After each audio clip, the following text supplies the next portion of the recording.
Here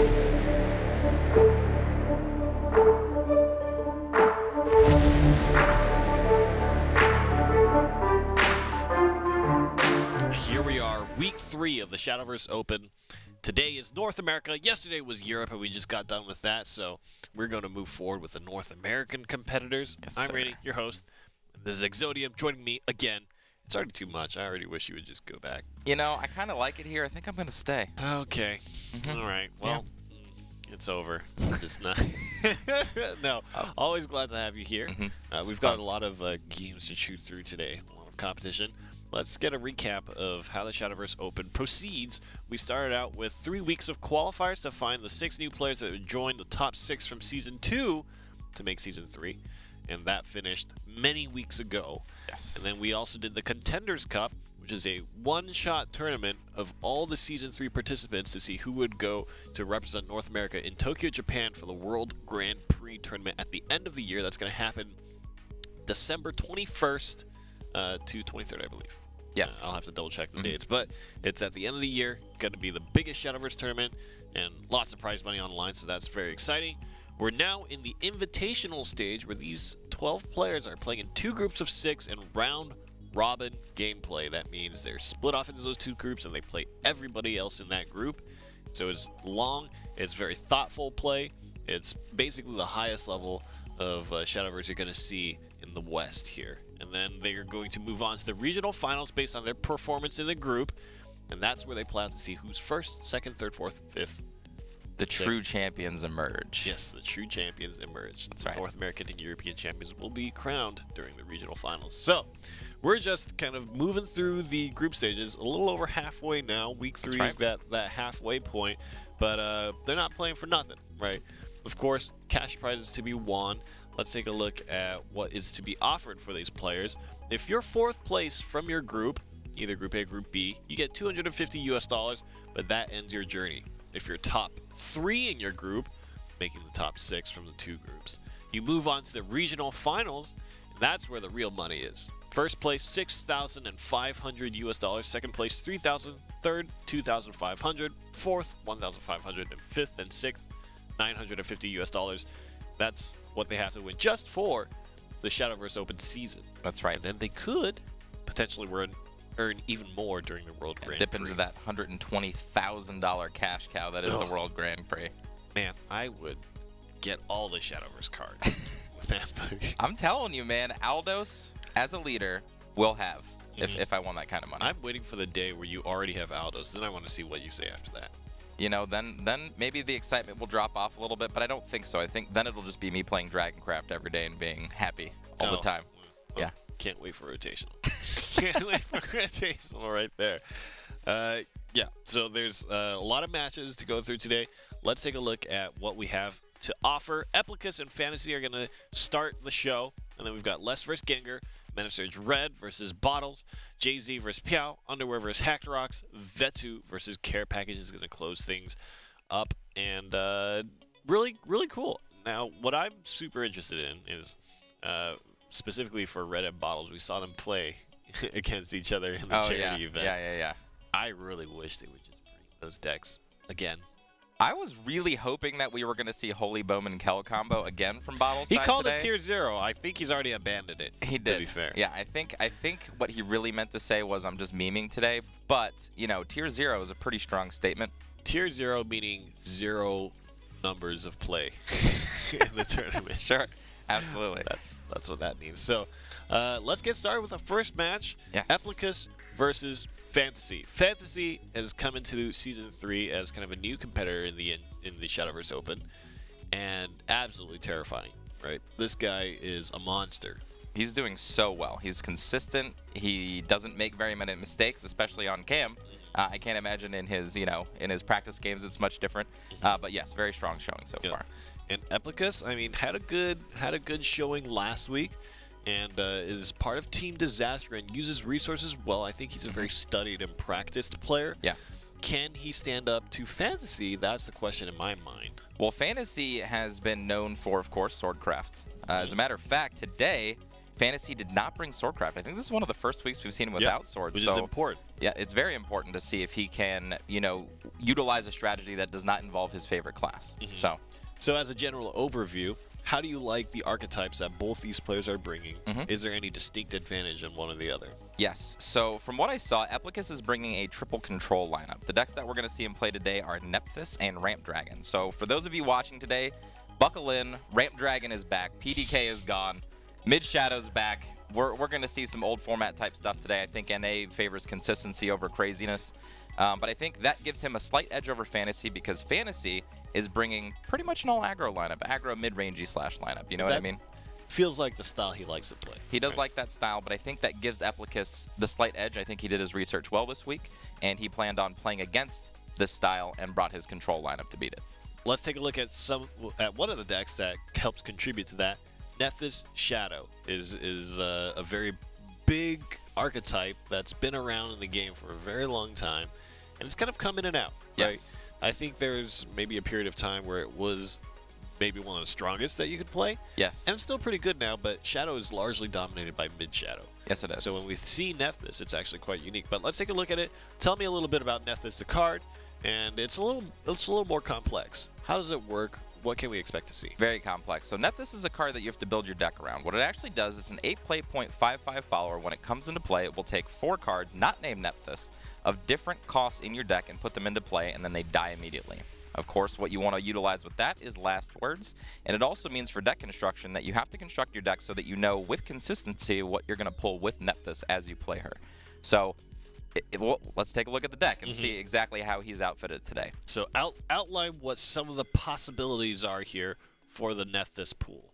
Yes, so essentially outside of Nephthys, you want to say, okay, what are the 4 cost cards that I want to play in my deck? It looks like Applica has chosen to go with 2, 3, 7, 8. What that means is that Underworld Kawi will always come out, Mordecai will always come out, and then some combination of 2 and 3 drops you don't really care about come out.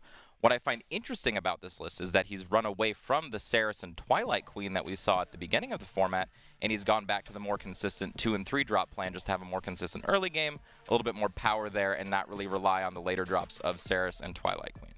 Yeah, and as you can see, you avoid follows of those costs because you really want to control, and the big ones, as you mentioned, is the Kawi and the Mordecai. Yes. Because if you add in followers with more than just those 4 costs that you outlined, remember Nephthys only pulls 4 followers. That's right. And so you start leaving it up to chance. Right. Maybe you don't pull your Mordecai. Maybe you don't pull your Kawi. And you cannot afford to do that because the end game that it's trying to execute is I play Nephthys, I kill your biggest follower, heal back, and I present my best end game threat in Mordecai. Well, I think we're going to get this game lobby ready. Let's throw it over to Mofu and Envy to see how the game plays out and what they have to say. Hey guys, Nephthys is kind of weird, man. It's kind of like the opposite of what we saw yesterday. You remember yesterday we saw like triple Phantom Howl, Shadow, Aggro Shadow, and now we're seeing Nephthys, man. That's so weird, right? Yeah, it's just like been nothing but Aggro Shadow, and even on top of that, when a control-y Shadow list like Nephthys shows up, I completely expect it to include 4 half the time to have Ceres in there. But nope, not this time around. Just 2, 3, 7, 8. I actually like that a lot. Twilight Queen, have you played a Twilight Queen Nep deck? I don't know, it feels kind of weird. Like sometimes you Twilight Queen and you hit like double Cowie and you're like, yeah, dude, that felt so good. And then other times it's like, this thing feels so bad. I don't want to play this at all. Like, I don't know. Right. Something it reminds me of actually is I think Twilight Queen has this weird interaction with Nephthys where the order in which cards are pulled out determines which one she actually activates on. Similar to like the Round Table and Sword. It's like Twilight Queen will give you her immediate effect on the next thing it pulls out, and that is just like, it's not very consistent as compared to just bringing a list like this. Yeah, exactly. The ordering could just like totally mess. Like you could get double Mords, right? Or you could trigger, you know, it could trigger on double Lurching Corpse, which I guess is kind of okay. But you had to play this weird 4-drop to get it off, right? So it just doesn't seem totally worth it. So I do like that really both Blood decks got banned, though. That's good. Let's see. So we should be going to the game soon. Let's see. Nephthys versus, I don't know. I mean, Nephthys versus, what is this? Dirt Rune and then also Mid Shadow. It's weird. It really is so weird. We're seeing mid shadow and Nephthys and no aggro. Yeah, it's like previously I had been so accustomed to seeing the transition of Shadow to getting faster and faster. I think mid Shadow's just kind of been around forever. But Nephthys is like, usually it's a deck that makes a lot of sense to me to bring when you're trying to counter things like control, just because it's an infinite value generative sort of deck. But really, it's Applica himself who is like so far from what I'm looking at that is like the man who brought nothing but control. Right, yeah. I mean, he brought 3 control decks, I think it was even. And just something also, we keep talking about Nephthys, but we haven't seen this deck in forever. He brought, not only did he bring, so many weird decks, he like Nephthys, he brought probably the weirdest one we could have seen, so. Mm-hmm. Now, how do you think Nephthys, especially with this sort of build, actually interacts with Burn Dirt? Because this is actually a matchup I know just like middling amounts about. I think we discussed it yesterday, where at best Kawi can only heal you so much if it's your only source of healing. Yeah, Kawi will always kill the largest attack follower, tongue-tied, or if something's tied, something of the largest. But Burn Dirt Rune doesn't really summon anything bigger than Oz, I think I said yesterday, and Evolved Oz has 6 attack. I think that's about as big as it gets, right? Mm-hmm. Only tied by like Master Mage Levi, also at 4. Right, yeah, exactly. So it's not like Nephthys pulls, she can pull Kawi, obviously, which does pop that follower off the board. It does heal you. But 6, it's nothing like killing a Bahamut, right? Like if you Nephthys a Bahamut, ooh, you're gonna full heal almost, right? But it's nothing like that. Mm-hmm. Though I guess it's easy to just like, when we think about Nephthys, to think especially about, okay, so in a matchup where you're trying to play for life the entire time, you really want to get Kawi on something huge. But then again, I think every time that we actually like looked at this matchup yesterday, it really came down to like mid-game interactions. Like, for example, dealing with this Magic Illusionist seems like a really, really tough spot for Applicas to be in. Yeah, the mid game is obviously very important, and I think honestly cutting the Twilight Queen there too. I love, because the mid game is so important for Nephthys, I actually love cutting Twilight Queen, because when you draw into her, she doesn't do anything for you, right? Like Ceres was a card they were playing because the mid game was so important, right? But it just kind of messes with Nephthys too much, it doesn't feel good. So right. It's like even a scenario like this, just going off that, is like Ceres would help out a lot here, I think. Just because the Magic Illusionist puts in ticks of damage every turn, but Ceres is like one of the few cards in Shadow that can just shut him down, like either disallow him from dealing that much damage throughout the entire time, and he can't trade into her. Right, yeah, I mean, I would agree completely. Ceres would have been amazing there, because you have to evolve Illusionist to do positive damage anyway, since Ceres heals for 2 every turn. But it looks like Applicus just found a complete clear anyway. I mean, he pulled it off almost. That was pretty impressive without the Ceres. Yeah, it was fortunate to be able to just like mash Soul Squasher, because I guess even though I was talking up Magic Illusionist a second ago, like that is its huge downside, is that it can be manipulated in a way that just deprives you of sigils on the exact turn where you want to slam Master Mage Levi. Right, and we saw that right there. Master Mage Levi did come down and didn't do anything really outside of kill that ward. But Applicus is he's getting in a really bad spot. Mm-hmm. I mean, he's got a second Soul Squasher, but Mofu, I don't know. He's getting close to dying here. Yeah. So if we look at Fantasy's hand here, assuming he loses his board across this turn just from a second Soul Squasher into the Evolve, we still find him in a situation where Master Mage Levi does another 3, and then he's going to need the Oz to pull something more. It's like, not, he doesn't have the setup in hand, but it's still like a really good spot to be in. I agree completely. I think this is about as amazing, especially if you can do this. This looks incredible. And he actually gets the Master Mage this time. Ooh. Puts Applicus in this really, really tough position where he can't immediately deal with the 4/4 body that Master Mage Levi leaves behind, and he used up all of his shadows on the Soul Squashers, so a Death's Breath isn't really a protective element here. Right, and that Death's Breath is a very, very important card. Sometimes, if it doesn't just get Master Mage Levi away, 2 have happened, so it's not like it's gonna happen again. But that's a really important point, right? He can't get the ward off of that, so he's forced to use the Grimner that he saved, thankfully. to block that 4/4 body that he can't get rid of. My power is uncontrollable. Right. Ugh.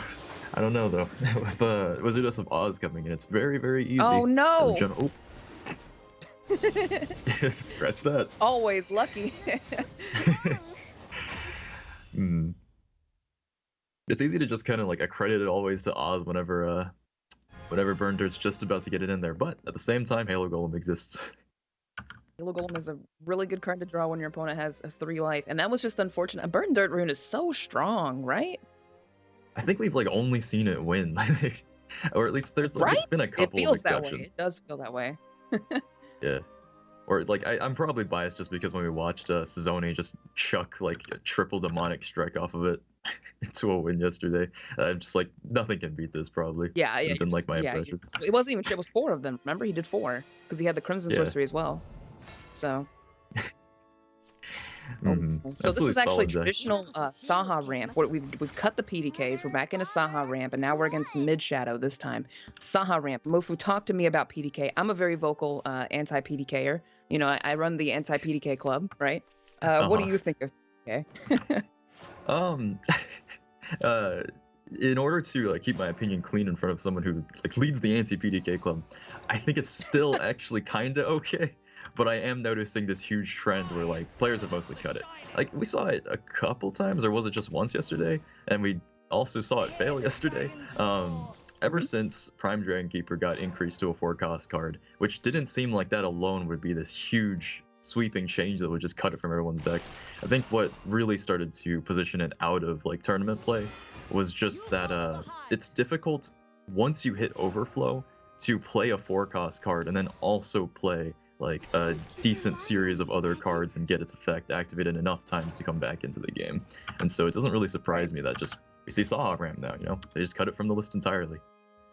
Right. It is extremely difficult, actually. In fact, it turns out it is very hard to trigger the effect when it does cost 1 more. Not only that, but if you try to, you can't even play it early anymore. Used to, it was a 1/5 also. Remember that?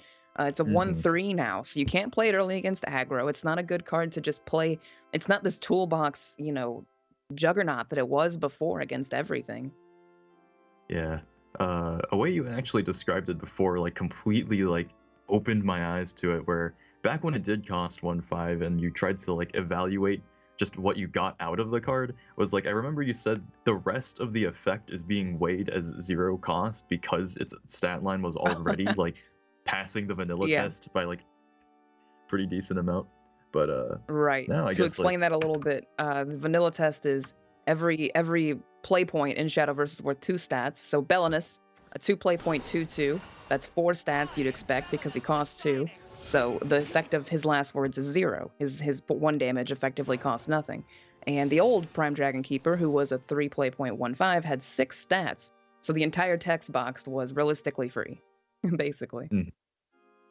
And I guess that just comes down to sometimes classes have cards that just kind of do get around that rule in order to, it's like you're playing this class and you're locked to these cards, so you just get this for free. But yeah, it seems like since that nerf actually happened, we're just seeing, especially in NA, it just being cut from all the lists. I guess it's like we could just attribute that to it doesn't really work as a win condition anymore. You still, or now you end up just winning with the other parts of the deck, like Zeus, Bahamut, just these massive neutral win cons, and just it goes back to focusing on that, so it's not needed anymore. I think the fact that it can't work as a win con is actually a huge, you know, contributing factor to why you just can't spam it anymore. Because I got to Grandmaster playing that mostly, right? And it was exactly that. Like Prime Dragon Keeper before was a win condition, and it's just not anymore, unfortunately, for Dragon. This board looks insane, Mofu. This board looks really familiar to me. It's I'm feeling very at home seeing something like this. A lot of I'm skeletons on the board, yeah. But that said, one really, really unfortunate thing when you're playing Dragon in your face of the board like this is that he's top 11 cards, hasn't found 1 copy of his Breath of the Salamander, so he just has to respond to it with Sybil, just the only thing in his hand that gives him any defensive utility. At the dance's end. Sybil, a very, very important card. And I mean, Saha Ramp is, it's a deck that has a lot of defensive options, but like you said, it's not drawing any of them outside of this one Sybil, so that's, it's a bit unfortunate for him. So how do you think he develops from here after going for that? It's like, Dragon as a class always gets a little bit of breathing space on the turn after it plays Sybil. The 3 health is just such a huge heal considering the 20 life total in this game. But after that, can't go for Zeus. You could pop a staircase. Never mind. I guess his draw answers that. Well, I would say, I would have to say, his answer now is to evolve the Sister Fill. Freshly drawn Mofu, that's his answer. Right. I guess the only drawback of Israfil sometimes is when it can't fully clear a board, but still, even just tearing apart all of the skeletons hidden behind the skeletons here is enough to send Fantasy's position to, like, has a Necro Assassin in hand to deal with it, but I think this denies him of so much damage and sticking power that he really starts to, it's like we saw players in this position before playing Mid Shadow yesterday, where it's like, once you're out of resources, it just comes down to drawing like high value cards. Right, we did see this quite a few times yesterday. Actually, it was basically can they outdraw one another? But this is kind of like where Ramp Dragon can start to pull back ahead. That was such an instrumental turn because now he just slaps down the Zeus, and what even does Fantasy do, Mofu? Trades in his entire board or gets that Ether. Ideally, I'm pretty sure that's what he'd be crossing his fingers for here. Oh, you got the exact opposite, Mofu. Why did you curse him? Come on. I think that's just something about the deck sometimes. You run too many skeletons, you just start drawing them. Like, or at least Skull Beast is something that it's like so instrumental to Shadow because it offers you the shadows you need early on for things like Soul Squasher and other similar tools. But like any other low statted vanilla or the equivalent thereof, it's just like in a top decking situation like this, having this huge quantity of them can just be the difference of losing to control. Right. I mean, the deck is full of many important cards, Skull Beast being obviously very, very important, especially because he was on the play. He would have loved to have one turn 1, but now it's just, now you don't want to see it at all. So, like, going off of that, in a position where you just... I'm feeling like he needed, in that exact position, to have an answer ready for Zeus, like an Aether off the top. Do you think it's still possible to come back into this game if he gets something next turn? I definitely think it is still possible. I also think, what do you think of how defensively even he's playing? He's clearing with the Zeus twice now. Oh gosh. I'm thinking that that's perfectly reasonable. There's a lot of situations like this where, especially against Shadow, a class that doesn't really end up having tools that, like, right off the top when it's out of cards already, is going to start just drawing more. It's like you can't top deck a Wizardess of Oz or go for this huge sudden back into the game from nowhere play. If he loses his board and that's it, then tools like Aether just become that much less impactful for him. So I guess what Applica is thinking is, if I just keep his board clear, then how do I lose? Yeah, no, I agree. I mean, if you do keep, literally, if you keep their board board clear, how do you lose? And even top decking a second Bahamut. Oh my gosh, this looks over. I mean, this is kind of like what I said before, where Dragon just kind of starts to come back into it, and he's finally done his first bit of damage here. His first sticking bit of damage. Like, he has his win cons lined out, 2 Bahamut's, like, that pretty much answers anything Fantasy could put out, short of a sudden Tyrant out of the sleeve. Triple Bahamut's, in fact. Triple Bahamut's topping the Staircase to Paradise, too. He could pop his own Staircase after going face for 4, and just, he can literally set up the game right now. But 28 Shadows, you know, just 2 more and he could activate a Path to Purgatory. Path to Purgatory wouldn't even be enough damage, Mofu. It wouldn't do anything. That's... Come on, Mofu. Another Zeus. I mean, when you get the Shadows, yeah, but finds the Zeus. It's like such a huge chance for him too after popping his own Staircase like that. Applica, that's wow. That Staircase led to a lot of Storm. He even had a Dragoon Scyther that he could have done that with, but Fantasy leaving the game before Applica can finish him off. I think that was it takes like I don't know when they changed it, but it's like it's actually impressive to get that concede APM in there. It's like they have added this like delay to after you hit concede that your opponent still gets like a solid 5 seconds to try to hit for lethal. This is Mofu. When's the last time we saw a Shadowcraft mirror? Not even a mirror, actually. It's Nephthys versus Mid Shadow. What year is it, Mofu? Was I mean, I thought it was in the year of our Lord 2017, but like Nephthys still exists, so clearly I'm mistaken. Why are they not playing? it's- Why are they not playing Skeleton Shadow? Have they not heard of Skeleton They Shadow? haven't heard the word. That's it. It's like it's the best deck in Shadowverse. Is Skeleton the word, Um, Mofu? It is. It is. I mean, Skeleton's look the at word. that. Okay. Mordecai in the opening hand. That's what you want every single game, really. That's not what you want at all, Mofu. You don't want Mordecai in the opening hand ever. These players are even using the Mordecai leader. That's why you don't see the power of it. But something that surprises me a lot is we saw a lot of mid shadow yesterday. We never actually saw a single mirror of the class. Right. We saw a lot of aggro shadow. I don't recall a mirror though. Even you're right. I don't recall one. Although I also have about as much memory as a squirrel. So, you know. Me too. I have basically the memory of a goldfish sometimes. But in the matchup between mid shadow and Nephthys, this is actually one that I find immensely difficult to call. Perhaps because like as we haven't really seen any mirrors, I don't really play either of these decks. I'm just a lowly or woke skeleton player. Which way do you think that this one's Woke gonna skeleton player, yeah, not lowly. I don't know. I think I'd have to give this one to Nephthys. I think that, you know, right around 7 where they want to play Eekter or Thane is right around where, you know, Nephthys Cowie's popping, right? Mm-hmm. Yeah, I was thinking on the top of my head that Nephthys also probably has it because, like, part of the whole identity of Mid Shadow is it works so well because it grinds games out better than any other mid-range deck that tries to go for a I'm not necessarily an aggro deck sort of playstyle, and Nephthys just sits there just completely unimpressed. It really just cannot Right. spare care. Completely 100% unimpressed. Nothing grinds better than Mordecai the Duelist. Duels never end with Mordecai the Duelist. Mm-hmm. Though having one in hand does actually sometimes make it like this weird situation where Nephthys could just drop both of them. But like, it feels nostalgic saying that because I remember Nephthys used to be so much more popular back in the day and like or like launch of Rise of Bahamut like tournaments. Mm-hmm. She was definitely much more popular. She was at one point the way we played Shadowcraft. Remember that? She was like the Shadowcraft deck. And then Tempest happened. Was it Tempest or Tempest was Eekter, right? I think. Yeah, Tempest was Yeah. Eekter. And the then the original Eekter Nation, I Eekter was just Yeah. Just so much better, unfortunately, for Nephthys. But I mean, we see her back now, so.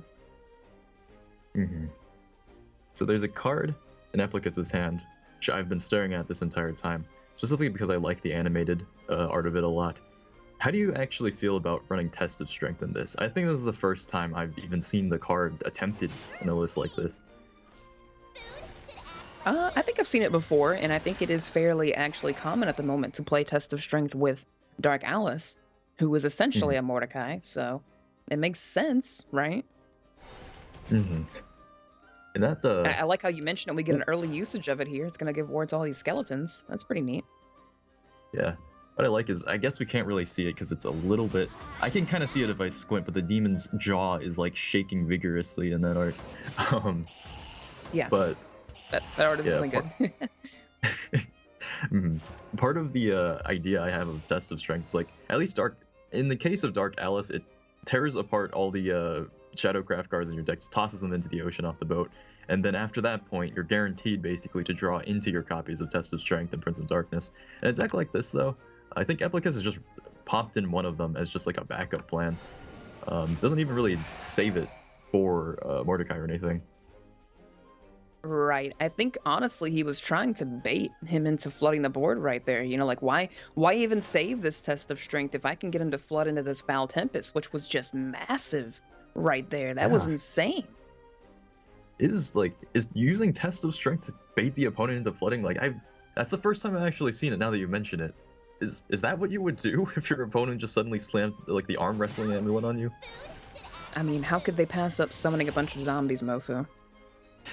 It's very true. How could they pass up? They even have ward. He gets a free Death's Breath. This guy gave me a free Death's Breath. I'm taking it. Of course he did that, Mofu. Come on. Mm-hmm. And I guess I mean it's open decklist, so he knows he has a Foul Tempest, but that's another Right. card I have never seen really. This is actually a really creative deck. The more I actually look into the little intricacies he's put in here. It is in fact open deck list. They both know about everything. That's It's also Eplicus is doing the exact opposite. Have you played Nephthys, Mofu? Have you gotten the effect of what Eplicus is doing right now? He's drawing the deck backwards at the moment. I've never once played it, but I do see it, I feel it, and I empathize. It is for those of you who don't know what I mean by that, he's drawing the cards that Nephthys wants to summon from the deck instead of drawing Nephthys herself, which is very bad. Well, at the very least, managed to slide into an acceptably strong turn 8. I guess like that, it's weird to look on this in hindsight, but Test of Strength into Foul Tempest actually worked like so well for him that he was able to just play a Death's Breath on 8 and pass, and then just evolve a Mordecai on 9. And I'd say he's actually in a pretty fantastic position here with that. I would say that too. I would imagine this position is fine, but Thane, Mofu, Thane is a very good card. His position may be okay, but Thane's an okay card too. So he's also out of evolves now too. So right, Thane puts so much pressure on his life total, but I don't know. Applicus has got options here. He has an activated Death's Breath. He can play Kali out. I mean, Nephthys might be kind of cool if he were to draw a copy of that one, but. If he were to draw a copy of Nephthys at all, yeah. Yeah, if he were to draw his win condition, maybe he'd be in a pretty good spot. But I think he's still doing fine here. If he would draw the card that he built his entire deck around, right? Oh boy. I don't know. I'm starting to come around to your side of this. I think he seems kind of okay. I feel it. I feel it. Mm-hmm. I'm digging what you're putting down here. Yeah. If you feel what I'm saying, this is actually a situation that I remember I struggled with a lot when I was like first learning the game, even back like in the olden days of Darkness Evolved, before the days of Nephthys and Ictor or anything. The win condition that Shadow had was this man right here, Mordecai, and getting Mordecai down in the mirror was like the end of the mirror. Mm-hmm. Definitely. I remember those days too, Mofu. That was my first main faction with Shadowcraft, and I thought Mordecai was a bit too slow at first. I didn't like him at first, but then, I came around to duels never ending. Mm-hmm. Then you Erd him, and you have 2 duels going on at the same time. You can't even like manage that much action. Or you play 2 and Erd both of those and have 4 duels going on at the same time. You board lock yourself with like the quadruple Mordecai. Is that even a bad thing if you board lock yourself? Like, board locking yourself with Earth Sigils is bad, obviously, but board locking yourself with Mordecai's, do you even care? Well, if your opponent plays Test of Strength, which they now can do, and then they play their own Mordecai, then that's just like the epitome of duel. Oh my gosh. What's funny about that too is they could play Bahamut and just couldn't do anything ever. It'd be so adorable. Isn't that like, I think that was actually a relevant thing back in the day, like in Rise of Bahamut's day, everybody had their eyes on Bahamut mostly. It was like the first time we'd seen a win condition of that caliber that everyone could use. And then some people just realized, oh wait, you can just double Mordecai and it's fine. And then they'd Lightning Blast. Yeah, and it can't ever do anything.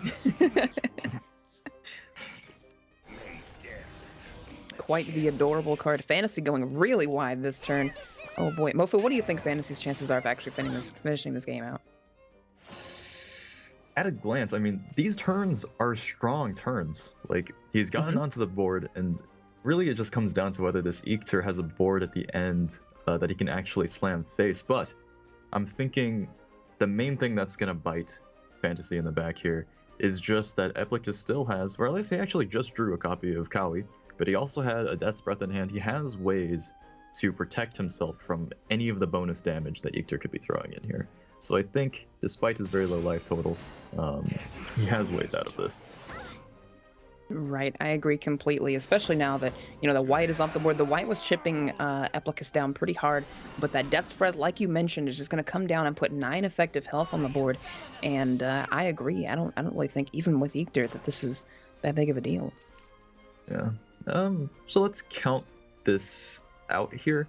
He does have enough shadows for the zombies to appear, but in order for that to happen, he needs to get rid of some board space. He can send one of his 3 attack followers into one of the wards that takes care of it. I guess he doesn't really get too much out of sending. We could send in the other skeleton, clear that. Slams Ictor. I think he gets 1 zombie from that.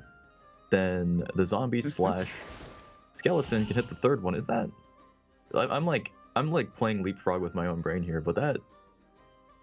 Alright. Let me actually bust out my advocates here. I think he actually has like a super good spot here, but I'm not sure if it's lethal.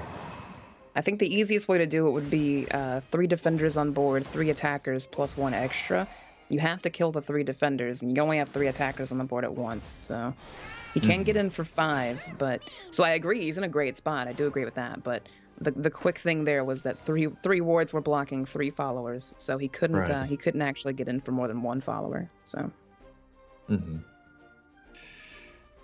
At the very least, though this puts him in like this immensely good spot where he has like a full board, a skeleton that has a skeleton that's like actively rattling inside of itself, but it's falling to pieces. Belinus manages to double clear, and Cowie's here to block the way. And that last sentence you said right there, and Cowie's here to block the way, is such an important one, because not only does that, it stops the Eekter, but it kills him and heals Applicus for 5, so it puts him out of lethal range. Actually, if he didn't have this Cowie immediately, that was it. He didn't have the options to actually fully clear all out of that. Right, that could have been. He didn't have the options. You're right. That was a very close game, and a Thane even top deck by Fantasy. He's trying so hard right now. I think that Thane is actually super massive here, like super massive here. And then Death's Prep. Oh, so he has to clear, right? He has to clear both whites here. The Death's Breath changes this a lot. I think he was actually facing down his own death there. He was hoping for a top deck. Let's be fair, he was looking at his own death, right, Mofu? But he hasn't drawn a single Nep in 21 cards. So, if we're being fair, it was either this or the Death's Breath. Something was going to happen. Something was going to shake. Right. Something was going to rattle, so to speak. Right, yeah, some bones were gonna rattle. I like the way you think. I like the cut of your jib there. So if he were to find Nephthys, he has 1 Cowie left, and that's a pretty promising line for finding some healing.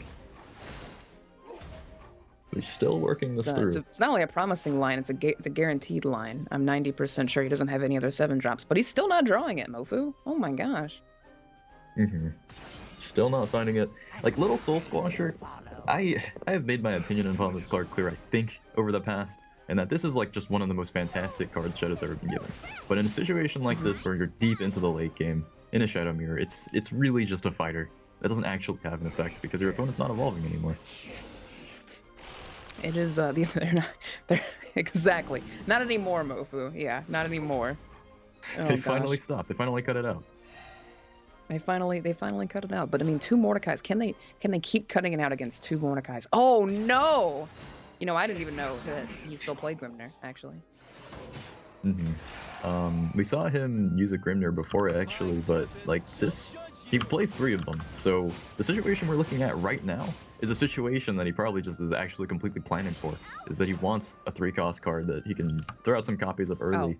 That just was that his plan, Mofu? His plan was to put 3 Nephthys in his deck, build his entire deck around it, and then just never draw one in 24 cards. That was his plan, Mofu? Yeah, that was his plan. As you can see, Grimnir shows up, and he was the plan all along. He's the win condition, and he's gone. So Applicus loses his entire advantage, his win condition. He definitely can't win this one anymore. He definitely can't win. Yeah, I think he's totally fine. He draws his 3rd Cowie, 2 Mordekais even before a Nephthys. Oh my gosh. Was that even a Nep deck, Mofu? Honestly, that looked, with some exception, like straight out of Darkness Evolved. He played Mordecai, then he played Mordecai again, and that was it. He took it. And that was it. He took it for sure. Double Mordecai, triple Cowie. What does Exo think of that? Oh gosh. So that match was pretty crazy. Yeah. So from the outside looking in, that looked like a very hard-fought battle from both sides. Yeah. From the inside looking in, I think we have a few opinions about that game. Yeah. First of all, I think that Applicus actually gave the game away a little bit on turn 8 by not playing his Mordecai. It was a little game of I give you, you give me, right? Right, exactly. I'm going to give you an extra turn by not playing my Mordecai on turn 8, and Fantasy had the edge there. I believe that Ektar turn was actually a lethal turn had he set it up just a little bit better. Yes. He needed to attack with his skeleton, the 3/1 skeleton first, and then get the rush from the 1/1 that comes out after it, and then he would have won the game on that turn. Yep. And then he gave the game back a little bit, and then finally the second Mordecai came out, and then Ektar is still such a great card. thinking about the fanfare effect it has to give cards on board rush, Yes. means that you can pop last word effects. Then the skeleton that comes out of it does gain the ability to affect board space. And Right. when you're thinking about clearing wards plus the zombies that you get, right? You got to think about everything that's coming into play that And turn. then it gives the extra damage buff. So the remaining cards you have available to swing, I think Fantasy missed. I think missed his we opportunity. missed the lethal there. Yeah, Yeah. We could be But wrong. it was a complex play, right? It was a very And I complex mean, play. really, I don't think I necessarily thought all the way through, but I'm pretty sure it was there. I'm pretty sure. pretty sure it was there. Yeah, I think we're on the same page. Still though, I think you also make a great point, right? Put Applicas into a very risky situation. Yes. I think that game was a lot more dangerous than it should have maybe been. Right. You know, you really have to think about when you take your opportunities to install your win condition. That's exactly it. For control players and top-end mid-range players alike, get your threat out on a comfortable turn as early as you can, because then you can just start setting up your defenses every single turn after that. When you give your opponent that one extra turn, they can produce a lethal from it. So, yeah. But good nail and coffin, playing Yep. that Grimner out, clear the board, and that was it. Easy. Yep. Easy. Yep.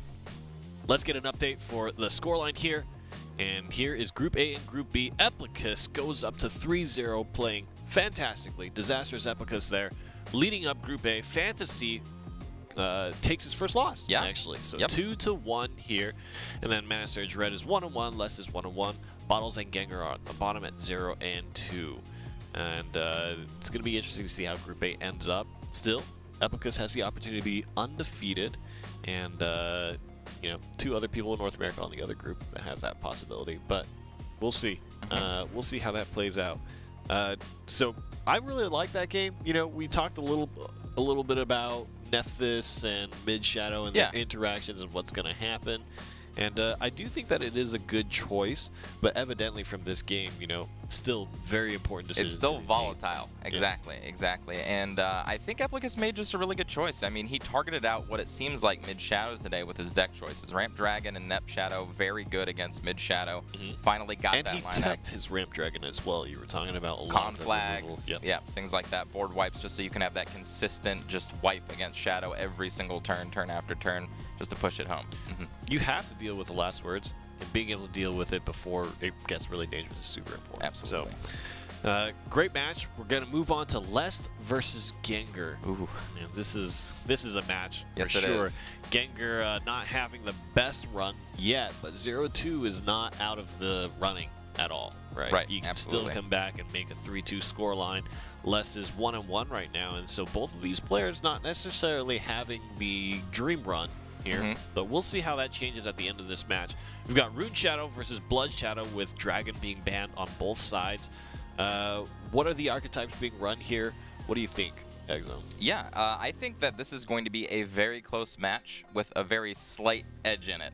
So Les today is bringing Vengeance Blood and Mid Shadow. So I think we're going to see Mid Shadow in pretty much all the lineups today.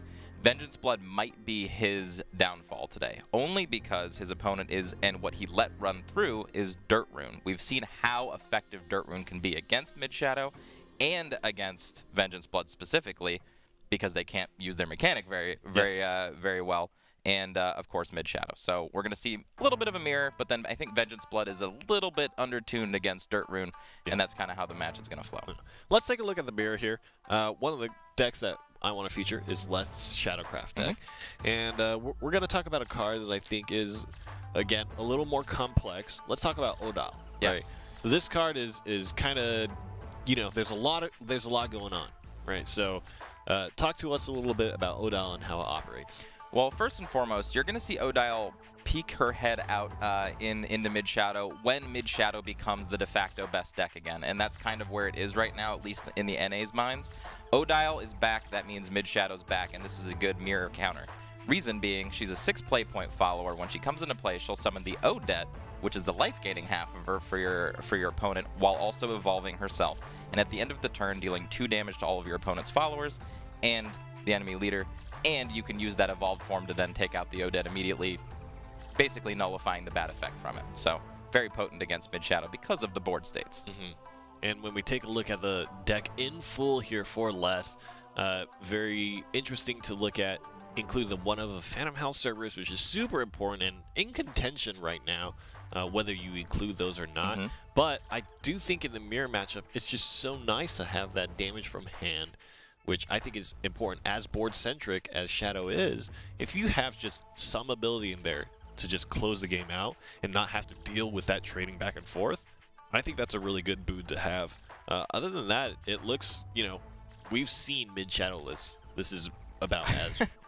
Right. The only thing I would say is we talked about Odile. Also, we see Soul Eater in this deck. You don't normally see that. Basically, they're just two options that are really good in the mirror. If you're expecting to play the mirror, these are good cards to have. Of course, Soul Eater being a card you almost never see, but just another source of life gain in the deck on top of already you have Ceres and now Odile for board clear. And like you said, the Phantom Howl and the Cerberus just add new tools for Shadow so that they can just end the game. In competitive matches where both players are playing optimally, they're both playing really extensive long-range decks, sometimes you just need a way to be like, game over. Yeah. Yep. And it means that it's something your opponent has to play around, right? Right. Now you have to think about, oh, it's not just the Ector turns. Right. I could even lose to a perfect curve on 6. Exactly. Right? Exactly. So we'll see. I mean, we'll see how this game plays out. Envy and Mofu. I nearly said Envu is going to help guide us through that process.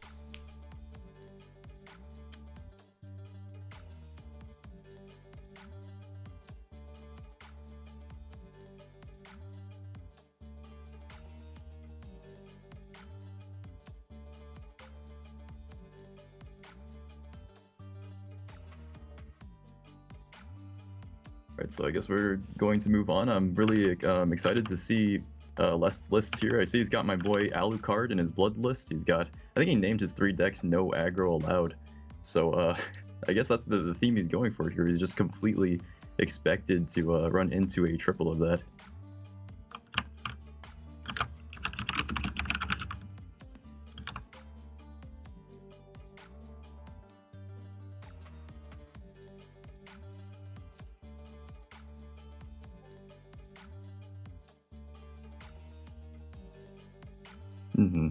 Other than the list that we see there of just like trying to work against aggro, I guess for the most part this is stuff that we've been familiar with casting up to this point. Burn Dirt alongside Mid Shadow, things that we've seen the whole time. So looking forward to get into this one. Probably not too much that we're going to be unfamiliar with.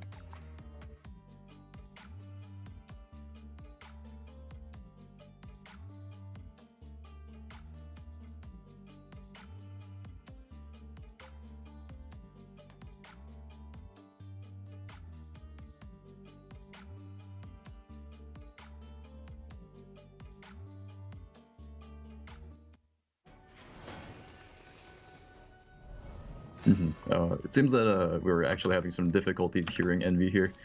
Sorry about that. Anyway, for the time being, while that gets fixed out, we'll see where we can go with this. So Lest is going to be playing his Shadow list first, the one that had a good solid couple of anti-aggro techs, but we'll see if that's actually enough to handle the Dirt Burn situation that we've been casting up to this point, seeing really that lists like Burn Dirt just handle themselves so fine that really, unless there's a list that can figure out a way to outspeed it, do you have a plan against the Magic Illusionist, it just ends up not really working out in the side of the other player. Especially being on the play here, Ganker's got this solid curve, able to just work out into that Magic Illusionist, cycle it out with the Witch's Cauldron. Fortunately, Lust, when you're on the draw, you're in this situation where like this 1-cost, 1/2, the body that you play as quickly as you can still just ends up being a value trade for the opponent, so potentially not the best spot for him to be in. Able to put down much pressure. Right, that could be really bad. I don't really know if that's gonna be good for him. But sorry about that. I have no idea what just happened. But yeah. All good, all good. As for like, so how do you actually see this matchup going? I don't think we were able to really get or hear much of your thoughts about it before, but we've seen Dirt Burn quite a bit. Ever since you said that one word of like Burn Dirt, Dirt Burn, how do you not say Burt Dern like somewhere in the middle of that? But, I thought I messed up. Yeah, before I said Burt Rune, Burt Dern. I did it before also. I did it then right there. It happens. It's so good. But anyway, sorry to interrupt my own question for you. But we've seen these decks a lot. How do you think this one's gonna go? It's, I asked you this question earlier. I thought you ignored me. Something happened with my sound, and I was lost in the void. But I don't know how this matchup goes at all outside of, Dirt Burn having just an exceptional matchup against just about everything, especially if it tries to go for the mid-range strategy, which we see Shadow is. So. So sorry to have caused that misunderstanding, but I think right now we're in this situation where, as I was trying to develop a second ago, where when there's a magic illusionist that's developed and there's sigils coming down and there's no actual real set of tools for Last in Hand to actually deal with it. He's got triple Demon Eater for his development plays here. It means he both can't take advantage of magic illusionist to get rid of Ganker's sigils, and also is taking damage from it every turn.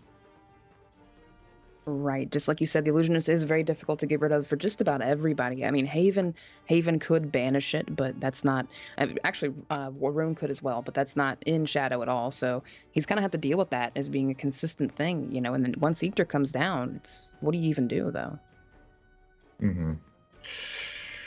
So would you say, from this position, I guess Lest is now working towards Death Press Ether, which is a really, really good, really strong curve to have on 6-7. But how far do you think he's going to get here? I feel like Gengar's already developed so much. Right, Ganker does seem to be quite ahead, and that turn even from Lest was painful, having to evolve a Demon Eater after Demon Eatering your own Demon Eater all in the same turn. I agree completely. I think Gengar's position is beautiful. He's in a great spot. Yeah, as you said, looks for more options, goes for the double Demon Eater, and draws 2 more cards that draw more cards. He draws 2 cards directly off the top of his deck, Mofu. Yeah, I think we've seen the draw 2 cards effect actually 5 times so far. I think he has 1 more soul conversion in this list, and that's the last one. He's got Soul Conversion and Demon Eater both in his hand still. He used 2 Demon Eaters last turn. He still has 1 in his hand. So. I mean, there's just 1 Soul Conversion left. He just simply drew out all of his draw options. So this is gonna be his last turn where he needs to kind of suffer through this. And there's always a worse position to be in than being able to evolve a Ceres. I mean, Ceres is a very powerful card. We harped her up, I think, a little bit last game, from the mid Shadow gameplay, but. It's exceptional card, really, against just about everything, even your worst matchup in Dirt Burn Rune. Still kind of comes back there a little bit, killing the Carl. On top of that, we really do get to see the power of Ceres here, because in a list like Dirt Burn, I'm sweating every time I say the name. Don't say Burt Dern. Don't say Burt Dern. Don't say Burt Dern. Don't do it. It's when there are cards that are specifically run in the deck, geared entirely just towards dealing damage face, just as part of their effects, that means effects capable of healing actually kind of become like a discard mechanic. It means you didn't have this effect that damaged me earlier, so the card that you used for it was effectively never once a part of the game. Right, exactly. It's and that feels bad. That feels terrible, just your card's just taken and just whatever, it didn't matter, right? Yeah. It almost feels similar to when you build this giant board, you build a great board and dragons just bomb it, just whatever. Nice board, kid. Kind of like that. Nothing personal, right? Pretty much. The Saber does actually unsheath her sword when she evolves. I actually never knew this. She does. She's a full role player, yeah. Pretty good. What do you think is the attack here? Does he get rid of the Dwarf Alchemist to deny the evolve to search, or does he get rid of the Magic Illusionist to clear the Cauldron, give him the draw, but deny him sigils? Well, it looks like he's going to go for getting rid of that card draw. The current Earth Sigil on the board, which is Cauldron, already draws anyway. So double card draw, I guess he was kind of weighing there, was worse off than just singular card draw, right? Because you can't kill the Illusionist anyway. So if that's less game plan, then I guess that's what he was going for with that play.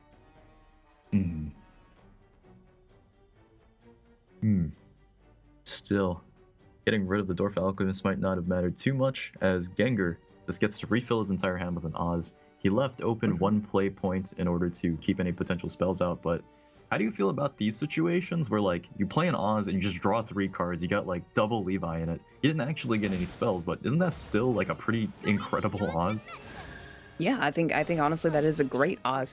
Oz is like a card that we can play in Runecraft. She's incredible when she draws spells, obviously, to play along with her. But even when you get a situation like this, like you mentioned, he has double Master Mage Levi now when he didn't have that before. So not only is his deck thinned out, but he's holding 2 powerhouses in double Master Mage Levi. Mm-hmm. Not to mention with Lest having gone for the play that didn't really clear up any sigils. It doesn't really give him any chance now to try to deny Ganker that setup for him. It's, you mentioned the clearing sigils play, and if he doesn't attack this Magic Illusionist, I'm going to actually go with the plan that he doesn't want to trigger that Witch's Cauldron. Mm-hmm. I don't know why he cares so much about that, but it seems like what he's doing. Alright. I mean, I suppose, like, once you get later into the game, maybe it's not as important to, like, leave sigils, or if you do leave them on your opponent's side of the field, late game it doesn't matter as much. He could have just played like an Earth Sigil or Red Hot Ritual from his hand on top of the things that consume it. But like in the earlier parts of the game, that's something that I see as a big part of the gameplay. Mm-hmm. Very, very, very huge part of the game. Here's that Skull Beast you mentioned last time, popping in at turn 8. Not really the best time, but it is going to gain Rush from Ictor. A very important part of Ictor's effect there. Anything played gets Rush. Mm-hmm. I think that's like one of the cheeky ways to try to get value out of a card like Skull Beast is like Ictor is such a good card. Like he not only gives you some spicy zombie boys for a cheap cost of only 8 shadows, which you'll probably have by the time you get to play him, but he refunds value back into your lower cost followers that don't really do anything off the top. It sounded like a commercial for Ictor right there. That was okay. Yeah, invest in Ictor, you know. That was I can't. Now I want to play Ictor. Where do I get some? Where do I go to get some Ictors? Where do I buy Ictors? I was actually really disappointed that Ictor wasn't like the elected shadow leader that we would get someday.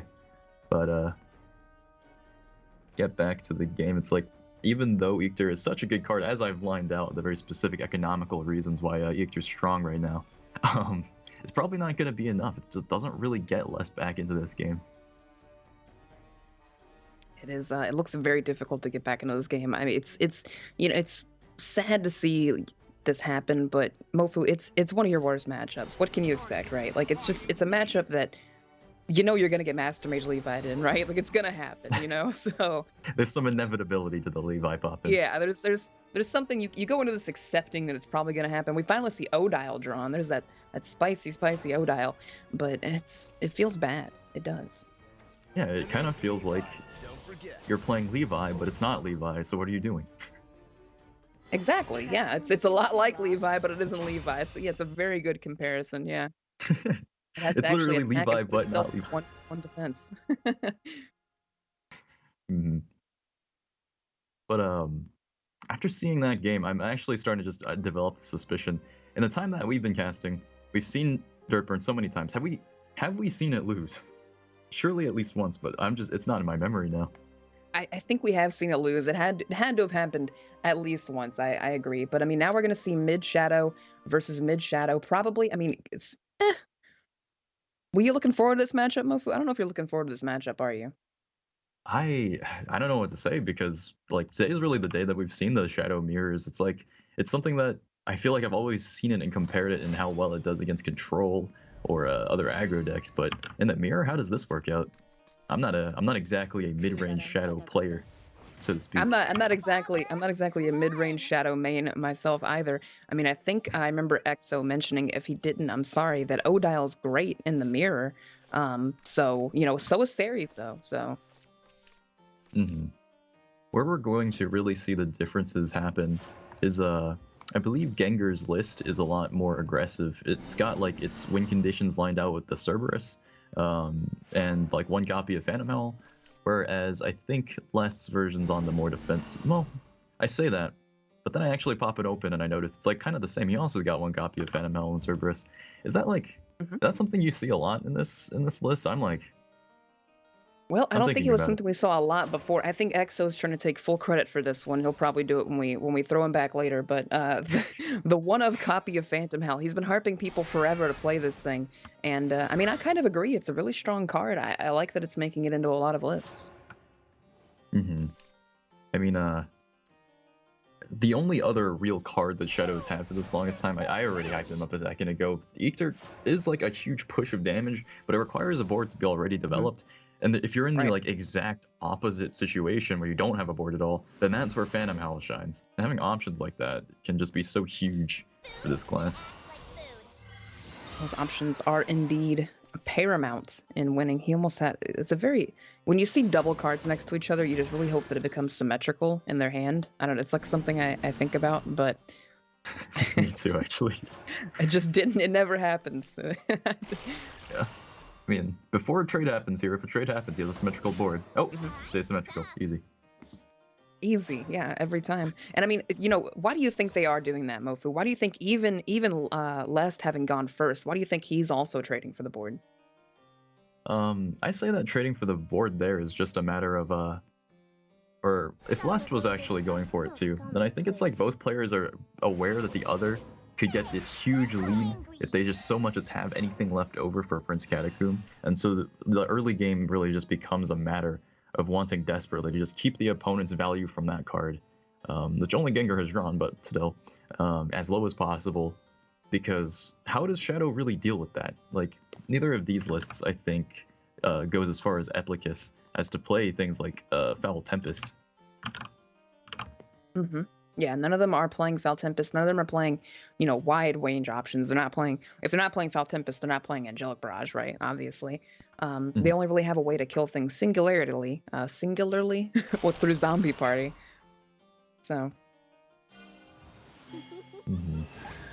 very effective card in that Bone Chimera into Prince Catacomb even. If he gets two of these on the board at the same time. I think he's heard the word. I think he's heard the gospel of skeletons into skeletons. May see Well, it I mean, soon, skeletons into skeletons are pretty spoopy, right? It's pretty scary. But if you have too many of them, they just push each other off the board. They get mad, right? They get jealous. So. I mean, if you have like a board of 4 skeletons, and then you play Prince Catacomb, and then you play another Prince Catacomb, then how many skeletons did you actually have at one time? That's a philosophical question. Starts sounding Sorry to like ask you a something math so- problem. Yeah. Right. Like, if Sally has 10 skeletons in her basket and you lose 2 of them in combat, but 2 of them summon more skeletons, what happens to your skeletons? Soul Squasher kills Ceres. I was going to mention Ceres and how great she was in this matchup, but evolving it allows for this incredible flip play, Mofu. Do you agree with evolving that Ceres there? I absolutely agree with into the series there. Just because, like, I think we were both looking at that while we were in the midst of our very bone-rattling discussion, but Ceres alone actually just kept that field completely locked for Ganker. If he had actually gone for the infamous Prince Catacomb into a billion skeletons, then all of those skeletons are not trading. They're going face, because Ceres' effect is just so effective. As you can see, 2 damage to the enemy follower is a clash. It's not just on your turn. The skeletons just have absolutely no way of actually dealing with that. Right, there's really nothing they can do. The effect of Ceres, every time the clash, every time she fights with something, she does 2 damage to it first, even if she's not evolved, which is actually higher than her actual attack value. She just does 2 damage to it. No skeleton can fight with that unless it evolves, and then it would die also. So, very futile in the fact that, you know, you'd fill your board with a bunch of 1/1s and they wouldn't be able to do anything. Indeed. Though, on the bright side, we were, after going for that play with the Soul Squasher, Evolve Soul Squasher, the skeletons, I think, have like a pretty stable environment to coexist now with Lest's board. Right, yes, they can be seen in their natural habitat now, turning into other skeletons and just sort of multiplying as the game goes on. So you see the population is increasing at the moment. They're a lot like rabbits, really. Yeah, and skeletons are basically just rabbits. They have the similar biologies. Otherwise, I think all rabbits have skeletons now that I think about it. Do they? They probably do, right? They have to, right? Yeah. Yeah. Is that... That's, I never thought about that before in my life, ever. That's so weird. I've never asked myself, do rabbits have skeletons? Like, the answer is very obviously yes, but at the same time, it's like, when do you ever have to actually contemplate that question? Yeah, But no, that out of the exactly. way. Yeah. When do you like your science teacher's never gonna ask that, right? They're gonna assume it. It's obvious, but then you think about it, what does a rabbit skeleton actually look like? I need to look that up Well, hopefully later. a rabbit. But anyway, I think we've moved on from the skeleton phase because both players have now hit their 7 play point range. Lust already just drops a Thane down the second he gets the chance, and Ganker is in the exact same position. He can do whatever he wants between Ikter or Thane. Both are really, really strong players here, I think. They both could do whatever they want, but I think both of them have to continuously respect the fact that the other one could play an Ikter, and with Ikter being available to either of them at any given moment, there's no board. You can't leave a board up.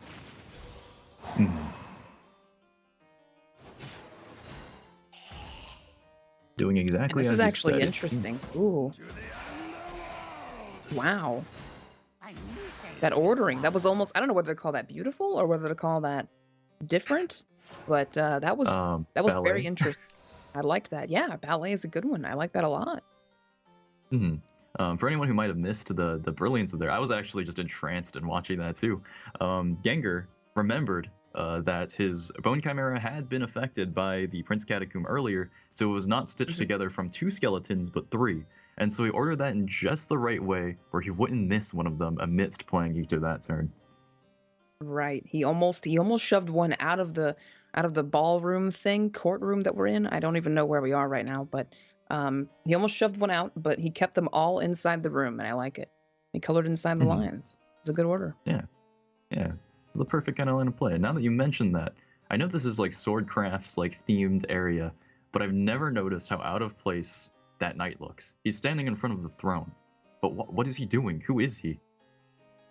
He's disproportionate to the chairs. That's what he's doing. He couldn't fit in either of those, clearly. Yeah, right. He's a giant. Very interesting play from Les, tossing his own Ikter out, eating those 8 shadows that Ganker didn't have last turn, and just probably saving this evolve even. Yeah, wow. Yeah, that evolve's going to be huge, I think, too, because he already has another Ikter in hand. I mean, so does Ganker, but he has, like, both players still have enough life where an Ikter it's not going to end the game just yet. So if he can get the last laugh on that evolve and claim the board at the final moment, I think, coming soon, after they've played out all of their 7 cost cards in their power spike, then I think just having that could be the difference between being able to clear an Ikter or zombie party later. That is definitely true. The evolve, I mean, he could hold that evolve for forever. He could use it to clear anything, and it even using it to bully Ganker in a way that like Ganker has to kill the Ikter, right? He has to expect the damage or respect it, sorry, rather that's available. But even as I say that, he's not even going to. He's going to leave it there. Never mind. All right. That actually seems like a really risky fight to me that he didn't respect it. I was completely following that line of thought. I guess he just has no respect for the 5/5. I mean, he is still at 15. He's still rather healthy. You know, shadows are not something that Lest has a lot of. So Ganker does have the higher ground at the moment, I would say. That's the case. If you're Lest here, then being given this gift of you got to keep your 5/5, then where do we actually take this? Does he want to try to like push aggressively as he can? I feel like Ganker might have dropped that Thane saying, you know what? You have your 5/5, and I'll have my fully developed Thane, so you probably have to deal with it rather than me have to deal with you. Right, I agree with that completely. I think that Lest is actually in a really bad spot at the moment because Ganker not only has that Thane, right? Like great snipe. Not only has that Thane, but he also has zombie parties to back up on. He also has the second Ikter of his own, right? So. No shortage of options there.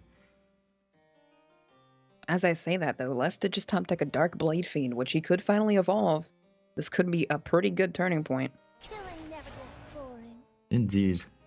Do you think... Oh, never mind. I was about to say, do you think he also plays the White King? And I just realized, oh, never mind, doesn't have the shadows for that. You want. Right, well, technically he does, but he does want to trigger his Blade Fiend's effect, so that Ikter is weaker. Doing so, I think, especially in a case like that, it's like the choice between do I develop another ward or do I just go for the clear here, is he challenges Ganker to say, if you don't play something that gets rid of my ward, then you don't get this super spicy trade from your skeleton boy into my heavily injured Ikter. Yeah, super spicy trade. Yeah. One word for it. Cerberus freshly drawn. I mean, this is actually this mid shadow is such a. I feel like a mirror match should feel this way, but it feels so flip floppy, right? It feels like every turn, both of them have such powerful plays available to them. And now that the evolves are gone, we're gonna probably see less of that. But both of them just have so many plays every turn that just flip it backwards for them. Mm-hmm. And like, even in the midst of like how much advantage will like just swing between players, it's like every single time one really important or powerful tool gets used, the other player has to track and remember that, because it's just such a big deal. This is a battle not just between like resources, but also when can you commit just enough resources to get the life advantage that forces your opponent into playing out all of theirs, or puts them in a situation where they don't have enough left. And I think it's really big to see moments like that where Ganker decides like, exactly that. I'm going to use the zombie party. I don't need the zombies. I'm going to push Lest into a position where his resources just aren't good enough anymore. He's held them for too long.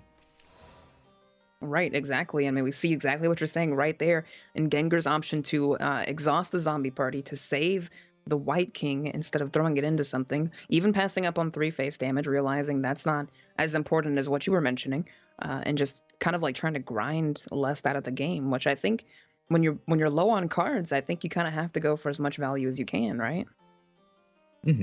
That's like one of the cooler fundamental things about card games as a whole, but Shadowverse 2, where I think Ganker has actually had this very interesting resource deficiency to Lest this whole time. He had less cards because Lest kind of just drew out all of his draw options earlier.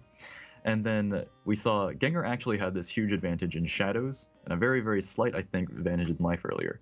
And so he decides Lest, having very few shadows left, is not going to be in a position where his Eictor is going to be active, like Ganker's is.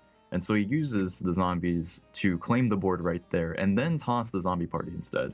And now he's in this situation where he's the one with bodies developed.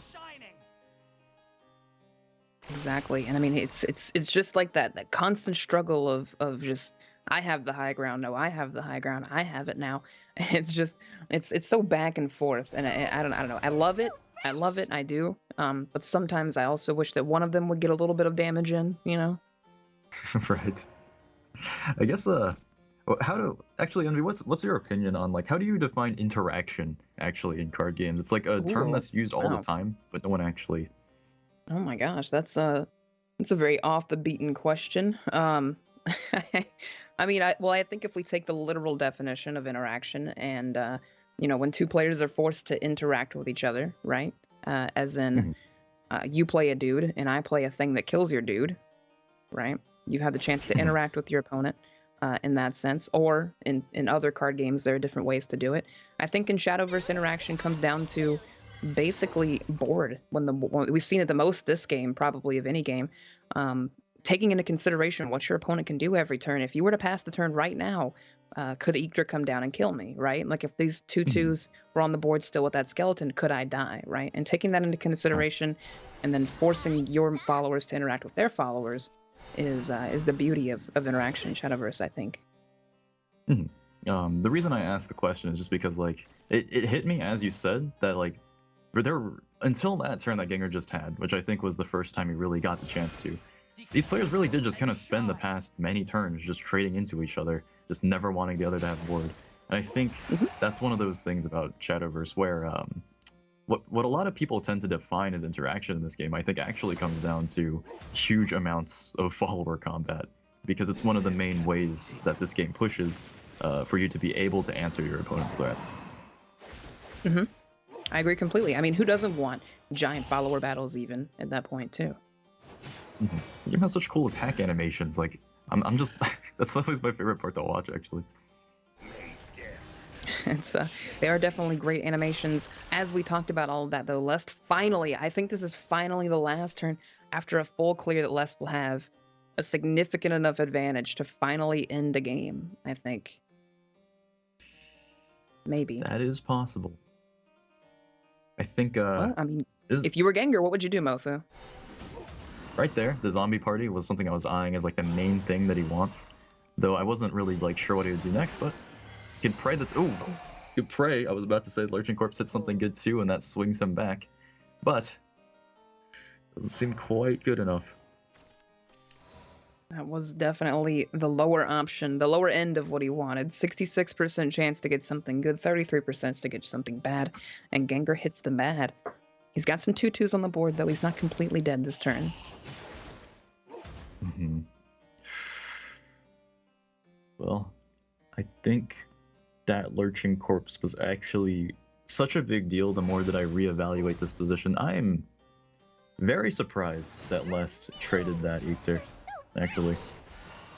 Lest is still respecting Ganker. He knows that Cerberus is in that deck. He knows that zombie parties. You know, I think he still has one. Ganker still has one, I think.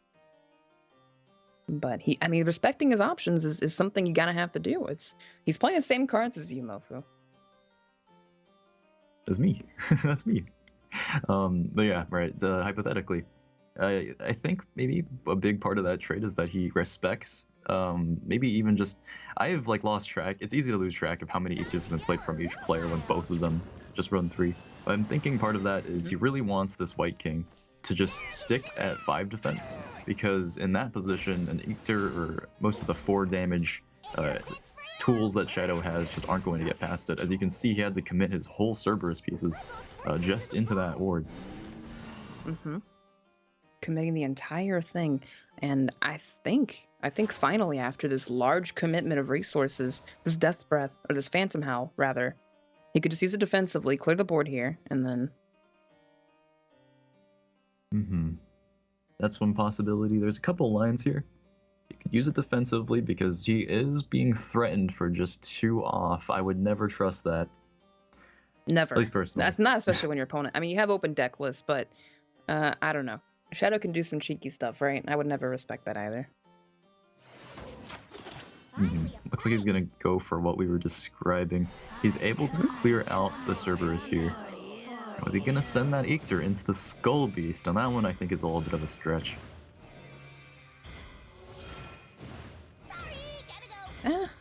A stretch or the correct line of play? I don't know.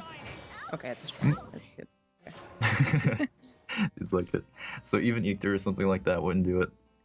Oh my gosh, is that a Thane and a Soul Conversion into White King Mofu? Is that what I see? That's my very, very favorite combo that I've very recently discovered, actually.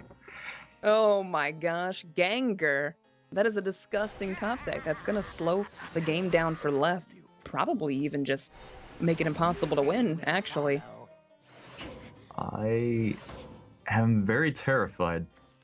Not just because these cards are spooky, but also because the swing you can get off of that exact play, draw 2 cards, turn the Thane himself into 2 damage in a 4/5 ward, effectively because of the White King being dropped to 0. Unless, Mofu, do you see lethal? Oh my gosh, Lest saw it and he missed it. Oh god, he went for it. The lethal there was Lurching Corpse hitting the White King. A 1 in 5, 20% chance to win the game. But he doesn't get it. Right. Considering he did have a Death Breath in hand, I'm surprised he went for it. I mean, I guess... Belinus knows where to go, though. Hoping that would hit the white, one of the whites to lower this damage. 50% chance for that, missed it too. Mm-hmm. His only other route would have been to not take that risk and just send Eater in, but he really, really wanted to just end it there, probably seeing he has no card advantage left. He's lost that game now. So unless he just smashes through it and gets it right there, then he's probably just doesn't have the confidence to win the game, which explains that line of play. And he did get lucky earlier. You know, he got a lucky throw earlier, but you know, taking 2 chances in a row right there was just, it wasn't good. I don't know if I would have gone for it. I don't know. Would XO have gone for it? I feel like you have to go for it when you're in a position where you're against the ropes. And good terminology here, because Aya Senpai would have probably said that was a good old slobber knocker, a good old-fashioned slobber knocker. That we got to see Mid Shadow basically just tear into itself. You know what I mean? Like card advantage, board states, you name it, into this situation where you have to make a play or else you lose. I think Les made the right choice at the end there. Yeah, and once again, we have a demonstration of why Immortal Thane is so great. Yes, Immortal Thane is great, yes. Yeah, and that's, you know, honestly, it's one of the big things there. We saw Phantom Howl come out from Les, and we were talking about that damage from hand. You know? but didn't quite have the reach and didn't quite have the He was combo. only 1 damage off of lethal the one turn that he had the Phantom Hell in hand, just didn't have, you know, and that's one of those reasons where Lurching Corpse in a long game, sometimes you just can't get as much value out of it because you have no way to sack it, it can't run into anything, it's just taking up a board space, you know what I mean, things like that. It's interesting how it all plays out over the course of a game when you have to use every single one of your resources. Yep. So Ganker will actually take the win. Let's get an update on the standings here. In Group A, we again have Applica 3-0, Fantasy 2-1. Les goes to 1-2, and that's going to tie a whole bunch of people up because Bottles goes to, or rather Ganker goes to 1-2 as well. And so the score lines here for Mana Surge Red and Bottles, now they were, Mana Surge Red was 1-1 and Bottles was 0-2, and they were going to be our next match, Red versus Bottles. But unfortunately, Red got a last-minute emergency call into work. Yes. Could not make the schedule work out, and unfortunately, that means that we have to issue a disqualification to him. Of course, we hope that everything's okay, but the nature of the tournament and logistics, so Bottles will get that win. I'm actually sad for Bottles. I know Bottles gets a win here. However, he was really excited to play today. He was really ready to show people that he is not an 0-2 player. He's ready to get back in the seat of things. Now, we don't really know how it was going to go, but he does get the win. So yeah, so obviously unfortunate situation, but Red did have to go. Yes. So we weren't able to finish out the match. Gets a DQ, and that's going to be the updated score lines there.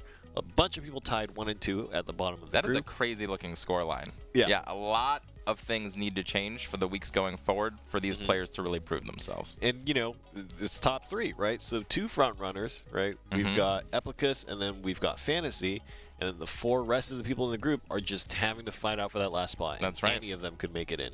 Any one of them. All right, let's take a moment to kind of refresh your guys' memory here. There's a website that you can go to, shadowverse.nge.io, that gives you the live standings update. As the show goes on and the matches are completed, you can figure out where the groups are, where these players are in the groups, and who's going to make it, who's going to get knocked out. Go to the website to find that. Also, there are player profiles, so go ahead and click their names, and it'll give you some information about the players and what they've done in the tournament, and all their great achievements that they've accomplished here. So, shadowverse.ng.io. Go ahead and visit that. With that, you know, we'll be taking a break here. That's right. And when we come back, we're going to get over to Group B and see how those guys are doing. So in about 5 minutes, we're going to continue with more North American Shadowverse Open. Grab your snacks.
right, we're back after a break.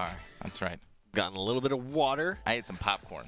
You ate popcorn. Yeah. That was super fast. Did you prepare the popcorn before anything? Yeah, it's right under here. Can't smell it?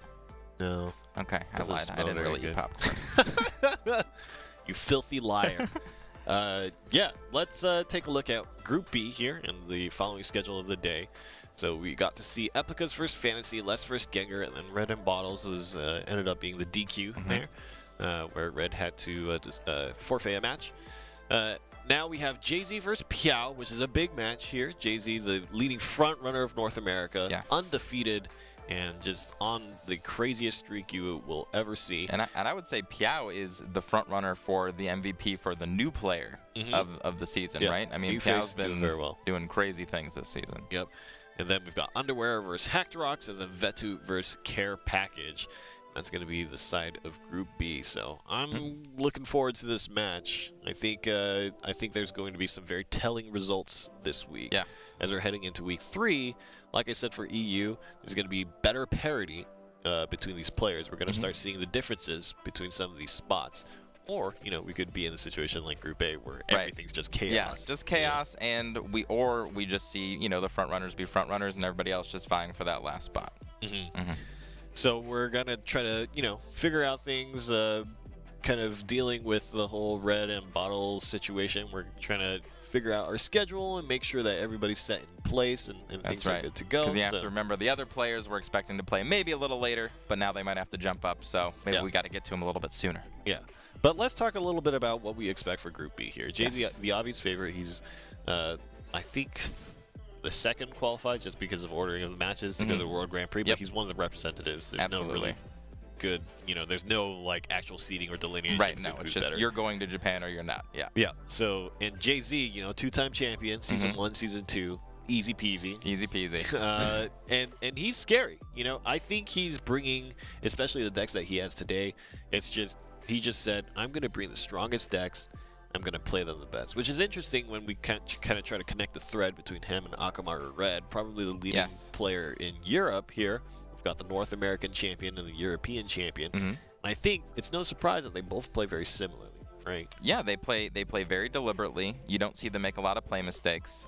Jay-Z, over time, has developed into an amazing player. I mean, you see him every single game just working out every decision, every turn, making the right plays, not overextending, not overusing his resources. Just everything looks like it's picture-perfect play, and the same for Akamaru Red.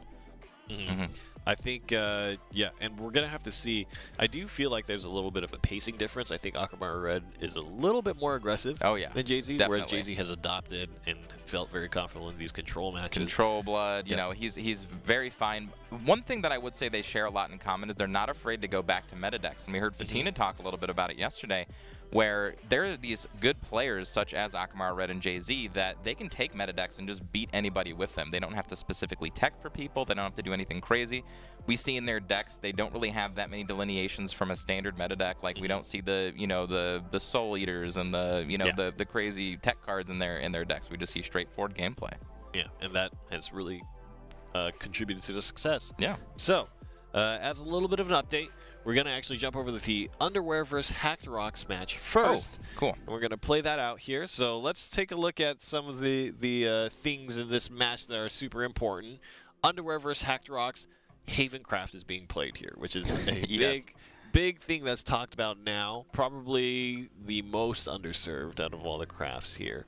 But we've got Haven Shadow versus Rune Shadow, with Rune being banned for Underwear and Blood being banned for Hacked Rocks. So, Exo, in your eyes, let's take a look at this Havencraft deck, or at least talk about the archetype a little bit. Where do you think it fits in, and why do you think Underwear has fielded it today? Sure. So it's an aggro deck, right? It's a tempo deck, I guess is its nomenclature, but he's using the amulet version of it, not the follower version of it. So the Divine Bird songs, the Beast Call arias, and things like that. Really, it's just to get the tempo out there and have a really hard way to deal with their followers, because when they play amulets, you can't evolve into those amulets to push off their followers, and they have these consistent storm damage turns. But we've seen it falter in the past when you have amulets instead of followers, because you can't deal with your opponent's side of the board very easily. So where it fits in, it's just another aggro deck. It's just it's a style that you either elect to play or you don't.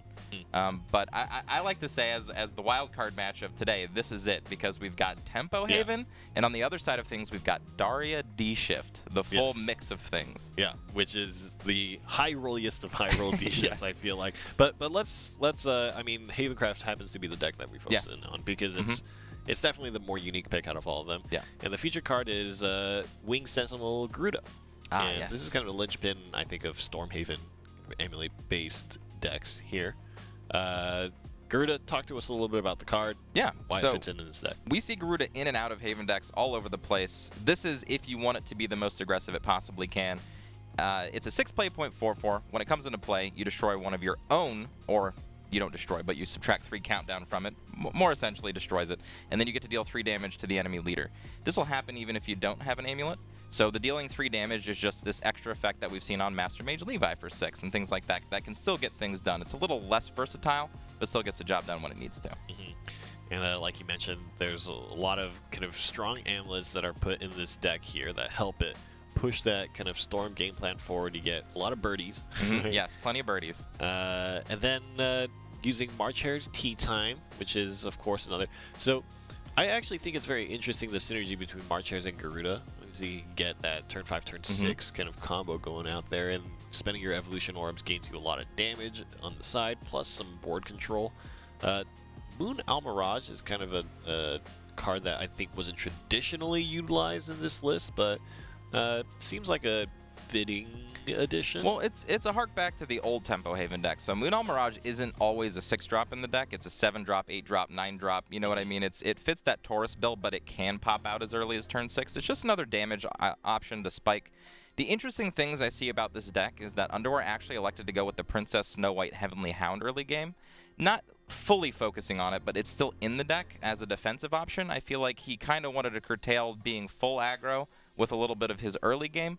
And I think, again, that makes it more of a wild card. It's like, what do you really want to be doing with your early game? Do you want to play defensive? Do you want to be offensive? If you get the mixture of cards, how is it really going to play out? But I'm excited to see what he can do with it. Really seems like he's aiming for the kind of 4, 5, 6 area. Yeah. To, I mean, to really March push. Hare's Tea Time into Garuda is the actual curve that you want to get into. I mean, it's just so much damage. It puts so much pressure in play, and a lot of decks have a hard time dealing with it.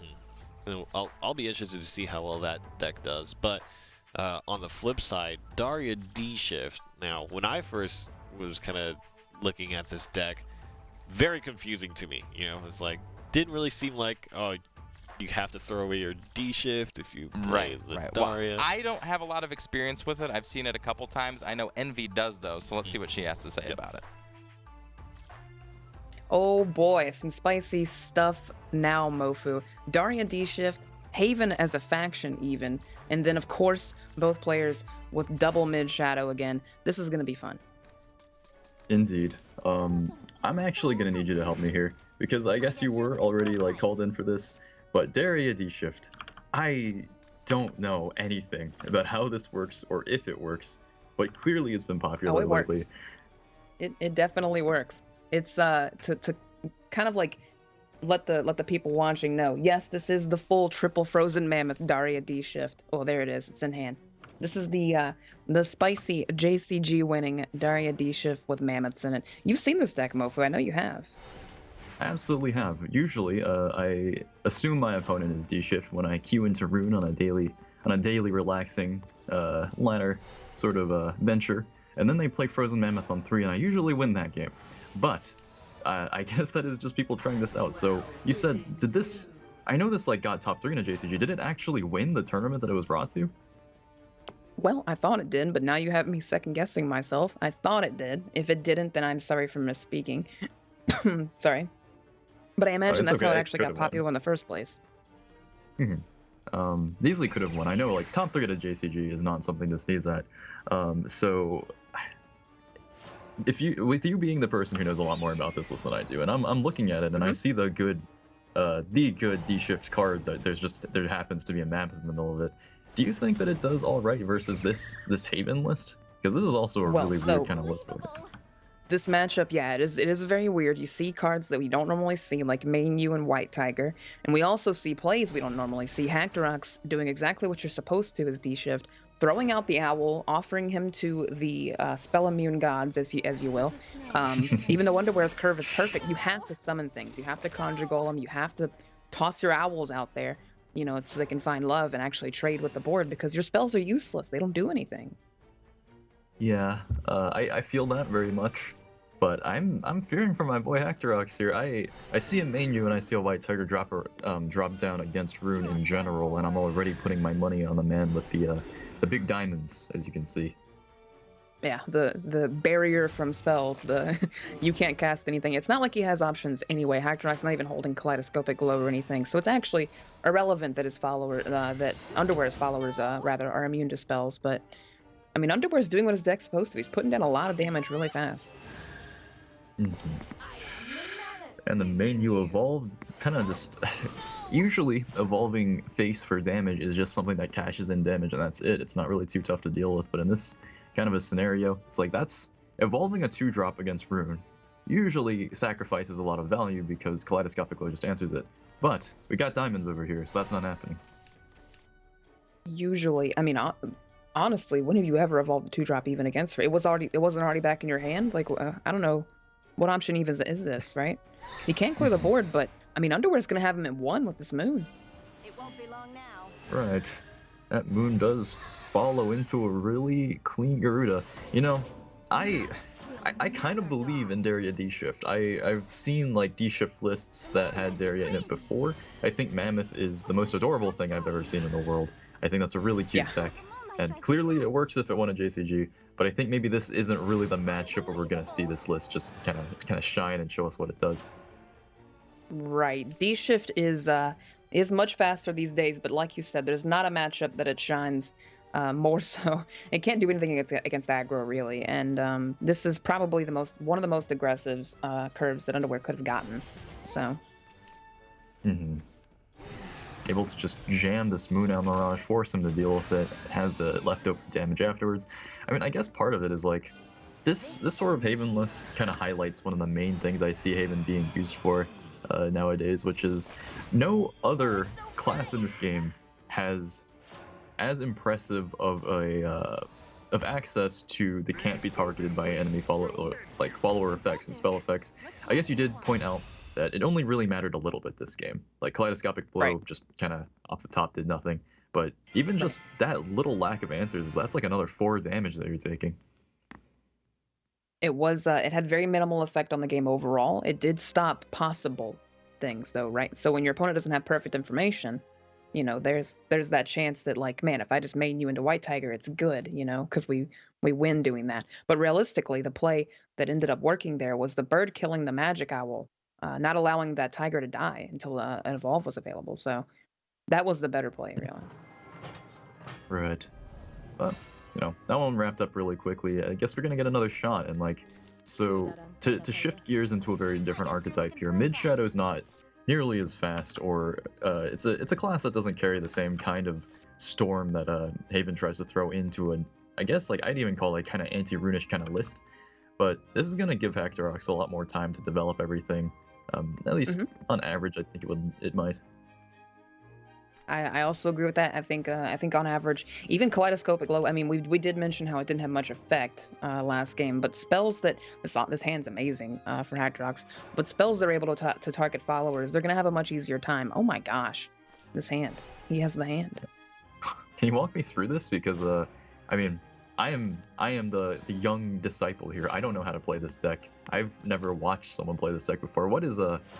How does this hand, like, I mean, I guess it's pretty simple. It's obvious he has his win condition, his pieces, but like, where do you develop from here? How does this all like play out? Well, usually, sometimes drawing the second D-Shift is fairly bad for you, but the most part, you just kind of want, oh my gosh, this is, okay, it's getting bad. You don't want Daria to be, you want her to be on par with like 1 D-Shift, right? You don't want, if you have 2 of them, you kind of have to stack them on each other, right, in one turn, because you know how Daria will dump your entire hand, and sometimes that's not very possible. But he's also not holding a Chimera to trigger these frozen mammoths. Could go for a Daria double mammoth turn though, so. That does sound pretty spicy because I know that I was super surprised actually the day one of testing of Daria and Mammoth. I did not think it was gonna trigger the way it does, but between Daria and Chimera, that is two followers that can just wake these boys up. You're done for. These these sleeping mammoths just wake them up. Yeah, exactly. And I mean, I feel like we're talking a lot about the Daria deck because we've seen Mid Shadow so much, and because the Daria deck is so fancy. But you know, while we're doing that, Underwear is establishing kind of what his deck is meant to do. This amazing board that is just so sticky. It might as well be made of glue. Right. Something also worth mentioning is I think he is actually just playing perfectly here. I say this because the one edge, the really, really annoying thing that Shadow can do as a class against Rune, just in every single matchup actually, maybe with the exception of Dirtburn, is you evolve those Bone Chimeras. It can't be kaleidoscoped. There's no actual answer to this. Nothing clean that Rune can do to just jam that damage. Right, especially when older Levi. Older Levi has been cut out of list. There's no Crimson Sorceries to toss 3 damage at those. And he does go for the play I mentioned earlier, that Daria into double Mammoth, even ditching a bird. Poor bird. Oh my. Poor bird indeed, but... That's kind of what the deck does, right there. Alright, it throws away its D-shifts. I mean, I imagine against Control or like a much slower matchup, maybe being able to keep those would have... Actually, that would have been like... This is like a lethal setup if you have a D-shift behind this. Right there, you just need one. I'm seeing it now. Yeah, exactly. It definitely can be very potent, but I mean, you've seen this now, Mofo. You asked me at the beginning of the game what the deck does, how does it play. What do you think now? What do you think of the deck now that you've seen it? I think I can try to break it down to fundamentals as much as I can, which is the strongest thing you can do in Shadowverse, and this has been time tested and proven over and over again by many top tier decks that have most of which been nerfed, is remove your opponent's board, deal damage, and develop your own board at the same time. Prime Dragon Keeper does this. A lot of older cards do exactly. Old Grimnir does this. But the very first time we saw this happen was just with this one card, Daria. Able to work with tools like young or because he's smaller. Like we pointed out the height. He does look smaller, right? I want to say young Levi. Yeah, old Levi, Piercing Rune. It used to do that a lot, but this is like a much like evolved and even to me and a lot of other people confusing version of it, where you set up these mammoths so you can have this one turn where you just blow them all up. You took control of the board. No way your opponent clears all of it, and then one D-ship behind that wins. Is that like? Am I getting this right? Because I actually have no idea what I'm talking about. No, yeah, you got it completely right. Yeah, Frozen Mammoth is a very difficult card to see value in, right? Because it's a 3 play point, do nothing, and it does nothing for multiple turns, right? Like it's not like Knight's Way. It doesn't draw. It's not Spirit Cycle. It doesn't draw cards at least. It's very difficult to notice that. And some people didn't even know this worked. If you reduce a Daria or you reduce a Chimera, does it still trigger the Mammoth? You do know now, obviously, hopefully, but. It is very hard to see value in those cards. I agree completely. It's just like something that just comes out of nowhere so unexpectedly. But I mean, he set up 2 very slow turns and ate half of his defense total as a price for that. But that's 2 Imperial Mammoths that Underwear is just not going to actually have an answer for. They're not evolved. They're not weak to Soul Squasher. At best, he walls them off here. Yeah, you definitely have like this skeleton boy thing going on. I like these beefy hairy boys on the board, right? The mammoths, right. But that's one drawback also to mammoth is that when you draw them later, you don't have many triggers in your hand. If you draw them later, they're just dead. So. Right. Don't exactly synergize with some of the other things in the game, like Conjure Guardian here.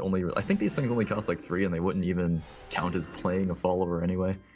Actually, like, what is happening in Frozen Mammoth? What is like the flavor behind the mammoth like waking up? Because am I leading myself into the answer there? Is like you play a huge thing and it shakes the ground and wakes it up, but it was like frozen, so it wasn't just sleeping.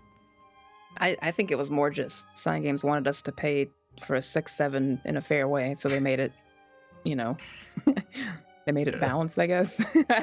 I'm not sure if there's a flavor win there, but I appreciate that you're looking for one. Right.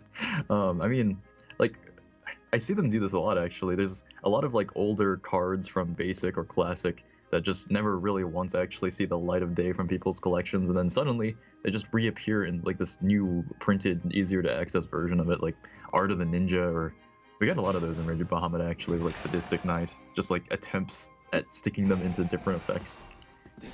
A lot of the more recent ones, Mammoth making his way into the game is not recent. He's not a new card, but one that came out this expansion, I think, was Dragon Rearer. I always get this wrong. Dragon Rearer Matilda, spawning fire lizards. Cards that people didn't play. It's pretty interesting. But that's a Mammoth lethal Mofu. I'm speechless. Like, I guess I did already kind of set this up as I imagine a deck that is a combo deck. This is definitely a combo deck would have a pretty good edge against mid-range, but I mean, it just won through tempo that game. It didn't have any OTK. It just set down 2 Mammoths, played a Daria into an Ogler, and from that point on, that was it. Just it needed a like minimal amount of tools of just like things that would remove smaller things, kaleidoscopes, magic missiles, and it just set up. It's like right. The beauty of that deck, I think, is that it's a lot like a puzzle, in a lot of ways. It's a very consistent toolbox thing that can do different game plans, but realistically, the Frozen Mammoth's lack of value, the dimensional shifts, those are all just bait. Those are all red herrings. You're supposed to be looking at the Daria. That's the Daria into other things is the way the deck actually, triggers the Mammoths and actually gets on the board and wins, and that's how people watching can understand that deck. Sure, if it gets the D-shift combo, okay, great, that's awesome. But it just really wants to get that one thing going. So that is just so interesting to me because like when I see D-shift in a deck, I like everyone that you might be like referring to, just people who don't really have experience with this or playing against it. I completely play around D-shift. Like I just expect my opponent is going to be this slow rolling combo deck that will kill me on 7, regardless of the other cards that they run, and then suddenly, just bam, like Chimera, Ogler, and a Daria that pops out of 6/7, and I all in already. I'm out of tools. So really, really interesting deck there. I really like it. It is definitely interesting.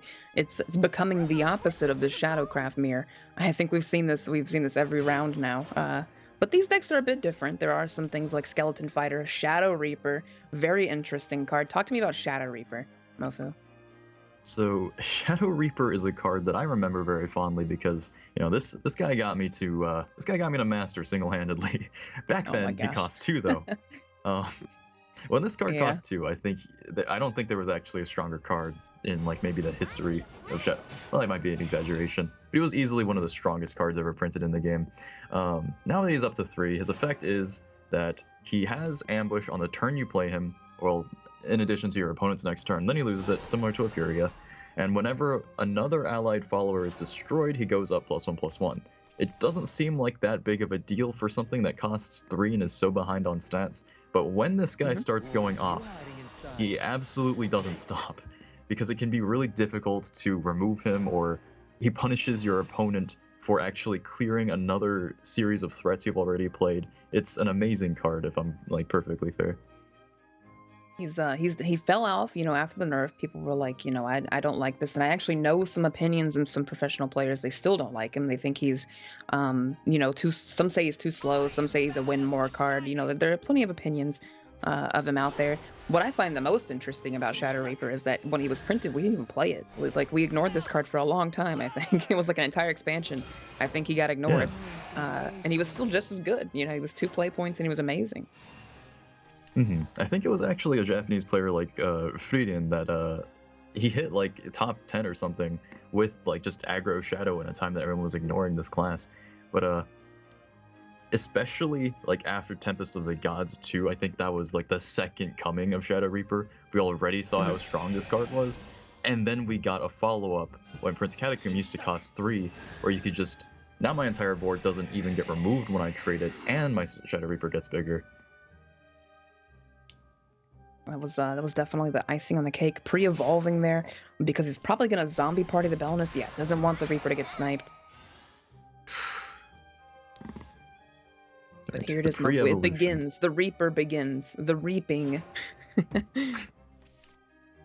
Ooh, the soul conversion gives him an active method of dealing with the 4/4 if he can hit it here. He can turn this into a 50-50 if Catacombs is evolved. Yeah. If only I'm these scared corpses of- could attack followers. Oh god, I'm not scared. I know he's gonna hit it every time, right? No, I'm scared, Envy. I think if he doesn't hit it, that's a 6/6 that he doesn't have. Well, he has a Soul Squasher. I guess I'm not. I can't Come be on, that scared. Come on, Mofo. Wah. Every time. Every How did- time. Either it How happens does it or it actually doesn't. get hit every time? It does hit every time. How did you know? It's, just plenty of experience, Mofu. Plenty of experience. Like, I'm used to Orthrus hitting it every time, but like Lurching Corpse, I don't know. Is he really that trustworthy? Well, I mean, we've seen plenty of them, hit their target. We didn't see one hit their target in the last matchup, but less depended on one and it missed. But that was a much less of a chance, right? A less of a chance. Yeah. And like White King is like huge, right? He was standing in the way. He's really easy to see. That guy just hit like a 4/4 that was like still behind the curtain there. And I think that is like, that's it for Actorox. Like he has his win conditions out. That's the last thing he needed to actually beat over from Underwear's game plan. Yeah, that was I don't know, like, do you even care about Underwear's game plan at this point? Look at your board state. Do you look at your hand? Look at that hand, Mofu. He's got the 4/7s. It's like this got is its 4 own win sevens, yeah. condition. His hand's almost like a peanut butter sandwich even, right? Because like, Thane's kind of peanut butter colory. Eekter's the jelly. Yeah. I don't know see where the it. bread is, but Yeah, he just needs like any one card to sandwich around them, and that's it. It's an edible Shadowcraft hand. an edible Shadowcraft Meanwhile- sandwich, right? I think I didn't eat this morning, and I think I'm paying the consequence now. I empathize very much. The Tactorox is over there eating lunch, having a sandwich, and then over here with Underwear, he had like one apple. That's like all he's got for lunch, and he just spent it. Like that's it. He's done with it, and the rest of his hand is like it's literally just the lunchbox. He can use Right, up his yeah, apple to it's- draw. Yeah, it's the lunchbox exactly. Well, there's some bread. All right. Skull beast. Skull Beast, actually, that is kind of the color of bread. But anyway, I think we're seeing really just about how the end of this goes. It's like the hit on the Lurching Corpse. I think even if he had missed, he did have the Soul Squasher in hand to deal with the Shadow Reaper afterwards. It would have like smacked Tactorox in the face for 6. But after that point, I'm just seeing Underwear's list is a lot more aggressive. It is really just kind of running out of fuel here. It is. It's definitely. It's running out of gas. It's running out of options. Even. I mean, if Soul Conversion's lucky, which, not really. So Nah. he's kind of just dead. He's got his own jelly or peanut butter. You said it's kind of blue. I don't know, like blue peanut butter. It's probably something that exists. Actually, I wouldn't know, but not gonna be enough. I think it does. Yeah, but yeah, like you said, 3 Eectors, double Thanes. What can you do? Get OTK'd.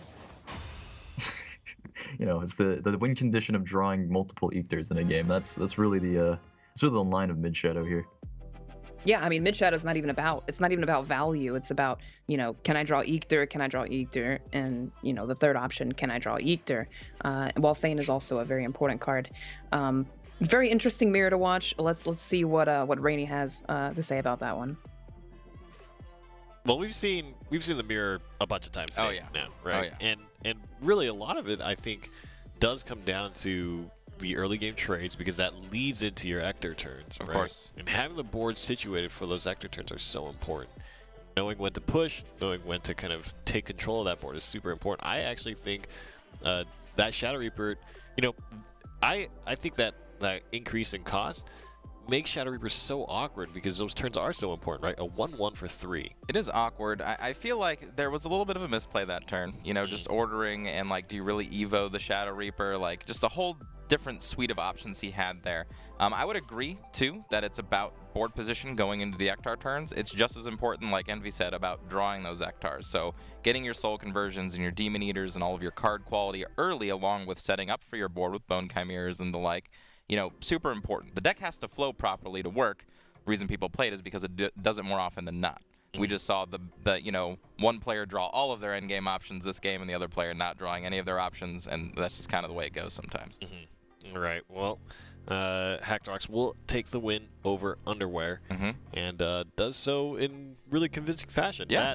Daria Frozen Mammoth combo is insane. Have you ever seen witches, woolly mammoths, and Ogler's tentacle tentacle monsters. eyeball monsters work in tandem to just beat down on a skeleton master? My God. I don't know. I feel like that's a really tempting deck to play. I kind of want to, I like big numbers. Yeah, you thought Atomy was the only place to play Frozen Mammoths? Nah. Daria D-Shift, get in there. Yeah. The craziest part was like, oh, I've got 2 other D-Shifts and another Daria in hand. Ah, Yeah, whatever. ah. Whatever. We've got woolly mammoths. We're good. We're okay. Yeah. Incredible games. I believe we have Hacked Rocks on desk now for a little bit of a hack. Hey, buddy, how are you doing, man? Hi, how's it going? You just came off an incredible win. First of all, talk to me a little bit about Daria D-Shift. How does that feel to just have mammoths and all sorts of things on board? Turn 5, was it? It feels really good, honestly. I was really surprised at this style of deck, honestly. I didn't think it was going to be that good until I started playtesting it, and then it was like, wow, this is a really good deck. So I decided to bring it. Hacked Rocks, there's a very important question I have to ask you. It's been previously said that you are actually a dragon. Is this true? Is this false? Is that just hearsay? I might be. I only show that a few times, so I mean, maybe I'll show it next week. So who knows? Yeah. Well, certainly no dragon list, or it was banned. I can't remember, but No, I didn't bring any dragon lists this week, sadly, but cool. maybe next week.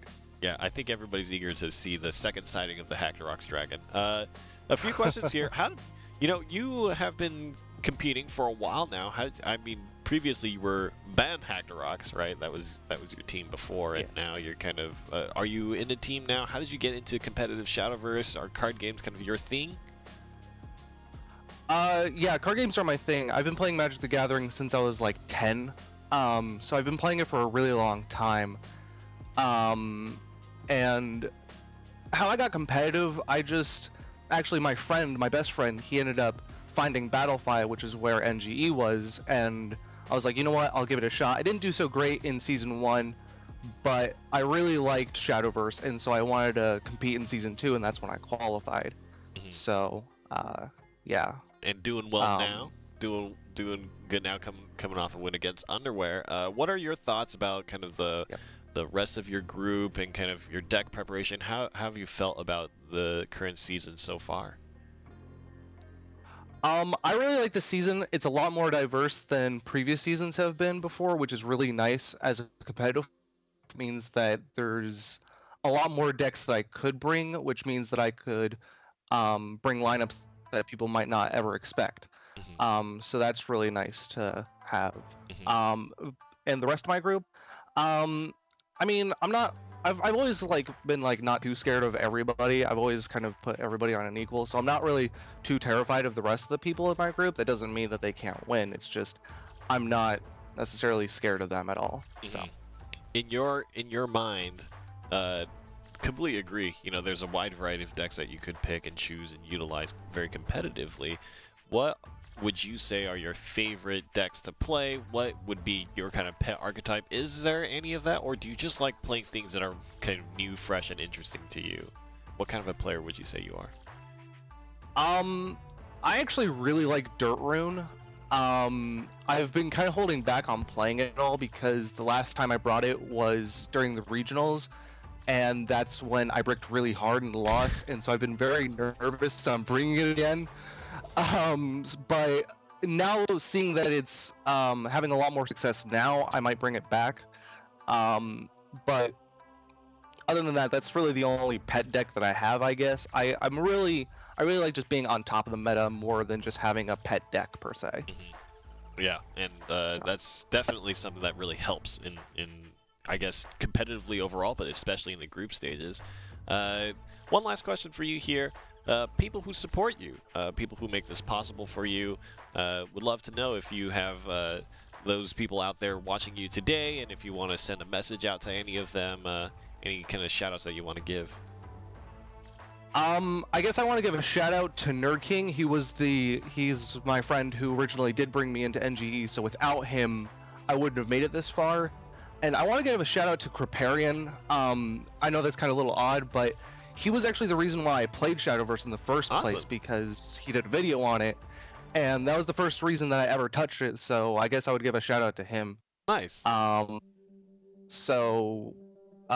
than that, I mean, shout out to my family for supporting me through this, and shout out to all the people in the community who are willing to help me. So Awesome. yeah. Well, thanks for taking the time to have a little chat with us. Looking forward to being able to speak to you even more.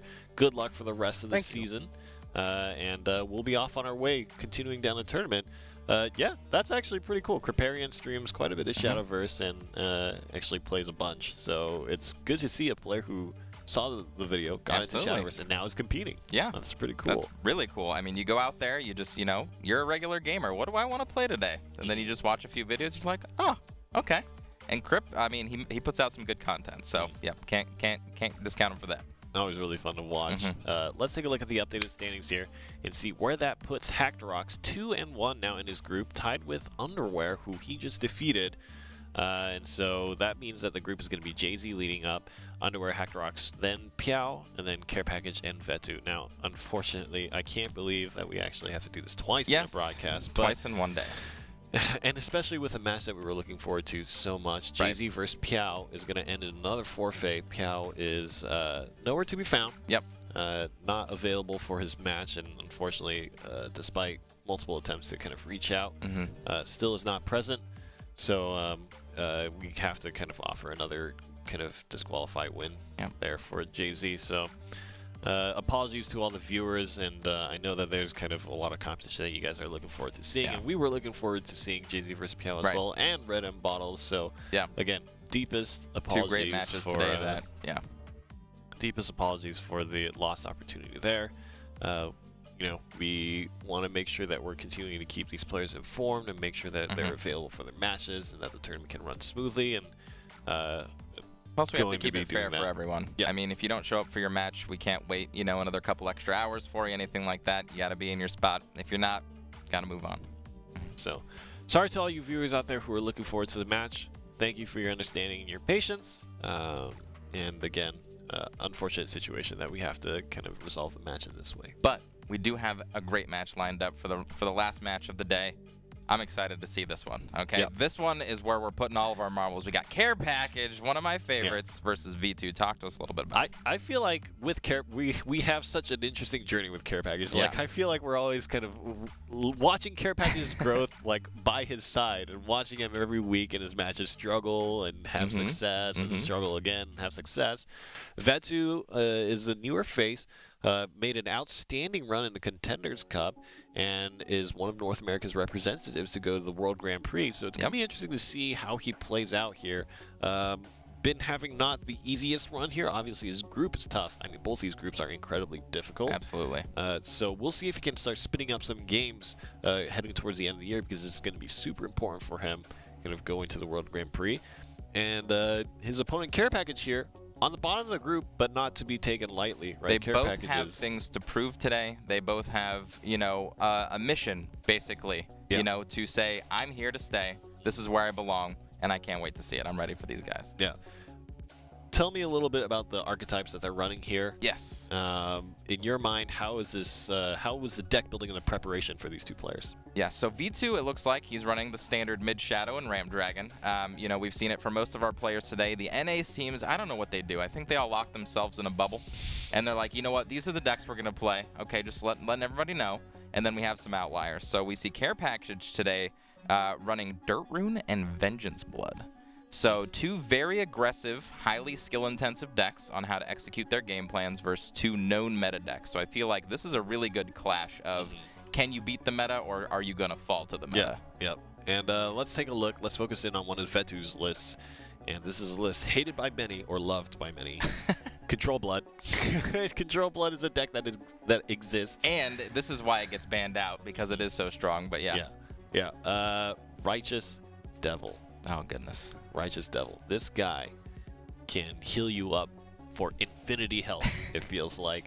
Talk to me a little bit about this card. So this is one of the cards alongside Diabolic Drain that actually make Control Blood so good. 4 play point, 2/5, already good stats. Fanfare, if you're in Vengeance, also gains Drain. So what that means is you play it, you evolve it, you gain 4, and you still have a 4/7 probably going to live through that attack. It also gains Bane. Apologies. It gains Bane, and so it will kill anything and stick around. So yeah, that combined with Diabolic Drain, especially after a Blood Moon on turn 3, you know, just it can skyrocket against an aggro deck or a mid-range deck and just push you into the end game so fast. Control Blood is one of those decks that has proven itself to be incredibly resilient, right? And almost to the point where whenever I watch Control Blood come up, I always feel like your opponent, you need some combo-oriented deck or else you're not going to win against it. Right. I don't even, you know, in my mind, that's the only path. You either kill it in one shot or you watch it like a Hydra grow its head back again and again and snap, again. Snap, snap. Yeah, just gaining life, doing the cheater thing, and then just playing into this end game that's really hard to beat. Even Dragon, back in the day, Ramp Dragon used to be an easy win against Control Blood, but not anymore with Emeraldas, you know, just all of these OTK creatures that can come down and produce so much value. It's a deck to be reckoned with. And of course, as we see V2, my best Jay-Z impression is going back to, I think, week 1 of what Jay-Z actually played, and putting Azazel in his deck as like an option versus decks like D-Shift and things like that, just so you can actually have a game plan against them. Yeah. But yeah, this is why you see it banned, because you just don't want to play against it. Actually, just to feed my curiosity, Ramp Dragon classically against Control Blood and kind of its strength, do you think a lot of that kind of weaker opportunity against Blood is due to the removal of things like Ouroboros? So before it was Ouroboros, usually you didn't play as many Bahamut's as Dragon or anywhere close, and that kind of just, you didn't have an answer for their last late game threat. But Emeralda coming into the mix basically just said, I don't really care about your end game because my end game's there too, and I can do it for cheaper, and so on and so forth. But Dragon now has evolved again back and forth. So if it's the Storm variant, you have a chance against Blood. If it's this new Saha Quill, Israfil, Lucifer version, it's a little bit harder again. Yeah. So it's just, it depends on how Ramp Dragon is evolving, but Control Blood kind of stays pretty consistently the same. So interesting kind of aside, Yes. but obviously not going to be Right. relevant in this Right. particular match. But let's go down to MVM Mofu and see what they have to say. You know, Mofu, if I had to guess, I think even though that deck was banned, they knew that I would hate Control Blood, and they did it on purpose. Thankfully, we're not going to see that at all. I want to make that very clear, that has been banned. So, Dirtring, we're going to not see a mid-shadow mirror either. So, yeah, I'm excited for that one. Today we've pretty much been like casting mid-shadow mirrors every single match. Care Package, you know, Man of the Hour is the only one of the few people who actually just didn't bring Shadow as a class. Not to say the same for V2, who has, I think similar to the games we've already casted, he calls it triple 7-drop slot machine. Yeah, I mean, it happens, right? You have nothing but 7 drops in your hand, and you can't really do anything. So, until you have 7, of course. Mother, mother. It is where like all the real, I'm just gonna call that like a power spike. Oh, there it is. It works. The 777 slot You machine. got a All 3 right. of a kind. Why didn't you keep that, right? I mean, come on, that's all you need to win. Well, yeah, you just gotta wait 7 turns, right? I'm pretty sure if you draw those cards in that order, like the second the game starts, your opponent like just loses 20 health, right? Or 20 defense. Yeah, that's starting to sound like an old card that I made with my friends. You know, like if I draw all 3, you lose. By the way. So, Pretty much. and then you stack Anyway. the deck full of all of them, of course. You're just like, okay, every time. Yeah. That's a good I mean, he mulligan. got Care Package still thinking about his though. Yeah, this is actually a kind of tough one to approach. I mean, when it comes to Burn Dirt, and you're playing versus Machado, this is a matchup we've seen quite a few times before. I guess what he was thinking was, how much am I going to be able to dump out this hand before I get to the Oz? Is it even worth playing towards the Oz? But he got a really strong mulligan, I think. Like Witch's Cauldron into Apprentice Alchemist just gives this, it gives this deck so much early speed, but it's not really the same as going into a Magic Illusionist. How do you feel about this opener? Right, no, I mean it's very interesting. He's gonna draw 2 for free. He's gonna perfect draw, honestly. But I do agree, Magic Illusionist is just a bit better, I think. The Ward is gonna be awkward to play. It's not really playable next turn because you want to play Carl next turn, right? So it's kind of weird, but a great start nonetheless. I think Apprentice Alchemist is like, I really like this card. I like all the cards that just have an effect like this, where they try to give you value out of your Earth Sigils by turning them into these 3/3 wards. But I think when you're not matched up against a super aggressive deck, and I wouldn't really classify Mid Shadow as a super aggressive deck, doesn't really care too much about the early game, then like the Guardian Golems just really aren't that big of a deal. Right. It's definitely, I mean, it's by definition not aggro, right? It's just a mid-range deck, but it has the game plan available to it if your opponent doesn't do anything. So kind of the strength of mid-range by definition there. Mm-hmm. Though, I guess V2 is still in kind of a weird spot. Something I'm getting used to about Mid Shadow is usually it really just kind of pops off early on when it can get a board that's like defended by Prince Catacomb. You never really have to worry about having an empty board ever again. That is it's a good thing though, Mofu. Let's not remember the past, right? I mean, Vetu's hand is just, it's terrible, Mofu. I can't say it a different way. It's absolutely terrible. I was trying to figure out whether it would have been like okay for me to be like, yeah, this hand is just not doing it for him, but like you don't want to use these soul squashers. I mean, you have a soul squasher per opponent's evolution orb here, and the soul beasts do kind of give him the shadows he needs to have at least one active soon. But moving on to his turn 4, if you're going to be willing to commit one of them, it's still not really that helpful to just commit one of them. Right. It's not helpful at all really to even play anything in this current hand. You don't want to draw all 3 Skull Beasts either. That's terrible. It's gonna make Vetu unable to to clear this Magic Illusionist. He can't do anything actually. His board is just terrible. Yeah, the Skull Beasts can deal with the I don't actually even know what that is. It's a Scrap Iron Smelter. Is that thing itself also a golem? Like a Guardian Golem and like the Scrap Golem? I mean, it's an interesting question. I think Scrap Iron Smelter probably is just an amalgam of metal, like, you know, melted together, I guess. But I can see its face. It has eyes for some reason. It needs to see, and for its 0 attack to hit its target all the time. But you can deal with that part. Magic Illusionist, I mean, this Magic Illusionist is pretty much just like the rune equivalent of like a Prince Catacomb. This guy has like 4 skeletons, really. I mean, it's a Mordecai right now. It is a 2 play point Mordecai right now. Let's be real here. Right. Now that you mention it, like there are some cards in Rune that actually skirt really, really close to Shadowcraft in terms of like just how they feel, what they do. Magic Illusionist is one of them. Not many classes have something that has a last words effect that like resummons itself or something like after it gets killed by combat or effects or anything like that. There's also like Professor of Taboos that isn't in this list, but it's kind of cool to see like the Magic Illusionist alone here holds out against an entire Shadow board using what Shadow as a class is like known to do. Here we go. It's kind of weird when you think about the macabre behind Runecraft being very good at, you know, resummoning things like Shadow would with Earth Sigils, almost like they're raising things from the dead, from their graves and everything. But yep, that doesn't matter at all. Care Package gets an incredible turn. His board is insane. Going back to the actual game that matters, how does V2 even win, Mofu? What is his even game plan at this point? I was about to say that it looked like the only thing he could do was just Soul Squasher, but I mean, Andrew Alphys and Soul Squasher finally gives him a way to kind of line out this turn. He can get the effect onto Soul Squasher as well.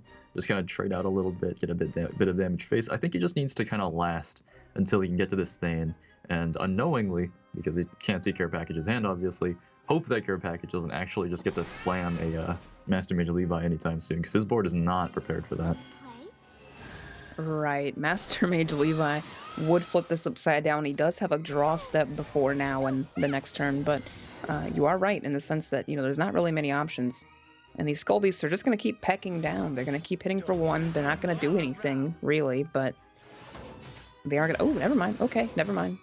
Down with Skull Beasts. Interesting. You just, like, get in there. Make yourselves useful. It takes out another Sigil, gives them an extra draw, but, Oh I mean, my that kind of gosh. play tells you. Oh my gosh. And Oh. because he gave him a card draw, he just gave him the curve of Levi this turn into Carl Halo Golem the following turn. V2, man. What do you think of that play, Mofu? Well, you know, that's just one of those things. I think if the line of play, or like the way of thinking about it there, is if he does actually peck down the Magic Illusionist, that means he highly values eventually trying to get the Illusionist and Sigils off the board in a sooner time span over just like going face and just trying to be like, I can win without dealing with this at any point. But I do think that giving Care Package the draw, knowing you can't get rid of all of his sigils, knowing he's going on to the turn where Master Mage Levi is active, is just so dangerous, but he chooses not to go for it. Care Package not going for, maybe even trying to bait V2 a little bit, not going for the what we thought was going to be obvious Master Mage Levi, and instead playing Carl into even evolving it. Interesting. Yeah, I am very surprised. I thought that was just a slam Master Mage Levi. He gave it to you. He let you draw it. But playing very conservatively, that's so interesting. What do you think he's like going for with that? I mean, you did say if bait. I had to guess, it would be a bait. He's trying to hold it for Death's Breath. It has to be it. Yeah, Death's Breath is like a huge possibility. I mean, actually, now that you mention that, yeah, that's really good. If V2 did have Death's Breath there, he had just the right amount of shadows for it. He wouldn't have to actually care about that at all. It would have been a lot more annoying to have to like commit his Halo Golem to it afterwards, and then have to trade in his bodies. It would have stomped him down for an entire turn, which would have made the Thane or Eekter after much more devastating. But V2's draw luck this game has been very bad. He just keeps getting the worst hands. Well, he has completed the 777s in a slot machine, so he can do his very best from this point forward, just try to develop those and get some power out onto the field. But I think Care Package is actually going to see his conservative use of Levi pay off. It's possible. I mean, he only has this one Earth Sigil, though, so he's got to use it on the Halo Golem so he actually gets a chance to throw things face. V2's finally out of Evolves, so there's no way to wipe the war with Master Mage Levi, but Master Mage Levi can still do 3-face. He's still a threat. Which would mean he's absolutely forced V2 to commit to the Eekter this turn. In fact, he's telling him, you better have it. It or Death's Breath. But Death's Breath wouldn't be as impactful here. That was a snap Eekter, and even if an Earth Sigil is drawn for Care Package, I don't think he even wants to see those at this point. You know, maybe if he sees two of them, that would be great. But one of them doesn't do anything. You don't want to pop it even. So he does find one. Oh my. We are getting somewhere. This is really close. So let's look at this very carefully. V2's next turn, he's got options. He has a huge trading body on board. He has the option of soul converting his own Thane. I think he's going to go for that really quickly just to try to get this White King out, protect himself. Only way he doesn't die. Then what do we have from Care Package's side? There's a 4/5 board he has to deal with. He can drop the Earth Essence, Levi trade hit. I think that's actually just it for V2, isn't it? Because Care Package just has it through the White King. I think he does. It does. The Earth Sigil. I did mention how the Earth Sigil wouldn't be that big of a deal, but it's going to wipe the board completely, basically. And it's going to allow Care Package to push through. I mean, we talked about this before. We talked about Dirt Burn Rune. We still haven't seen it lose. We haven't seen it lose today, at least. It just seems like such a powerhouse, especially against Shadow, especially against, other decks we haven't even seen. But that was just Master Mage Levi. Such a good card, man. Yeah, a lot of decks will just end up with this question of, I mean, if Mid Shadow is as popular as we've seen it, and I can only name off maybe 2 fingers players who chose not to bring Mid Shadow. We're looking at one of them with Care Package, and he just slammed it with Dirt Burn. Then really it is Dirt Burn that has answers to it. Master Mage Levi, etc. It can. I think Dirt Burn should be the deck we should be looking for answers for, but that's going to push Care Package onto his Vengeance Blood deck. We see V2 staying on the mid-range Shadow. Vengeance Blood versus mid-range Shadow, it's a matchup we're not. He's got double Eekter again. That we're accustomed to this by now, today at least, Mofu. How do you feel here? Which do you think is going to take the lead? This one is a lot different from Dirt Burn as a matchup because Vengeance Blood has an immense amount of damage it can deal face. It all becomes active right after it slams that Belphegor. But I think one of the big weaknesses is that Blood doesn't have an option like Master Mage Levi. It has, Hungering Horde comes close, but he does only run 2 in this deck, and it isn't always a perfect answer. You can't always assume you're going to have popped your opponent's entire board into skeletons and then sweep it. It's not always that perfect. So I think that this is a matchup that could go either way, but due to consistency reasons, I think I would put my money on V2 here. I think the opposite even. I think Care Package has got this in the bag already with double Urius and Bone Chimera, the only playable card in V2's hand. Now that you say it, you know, you raise a good argument.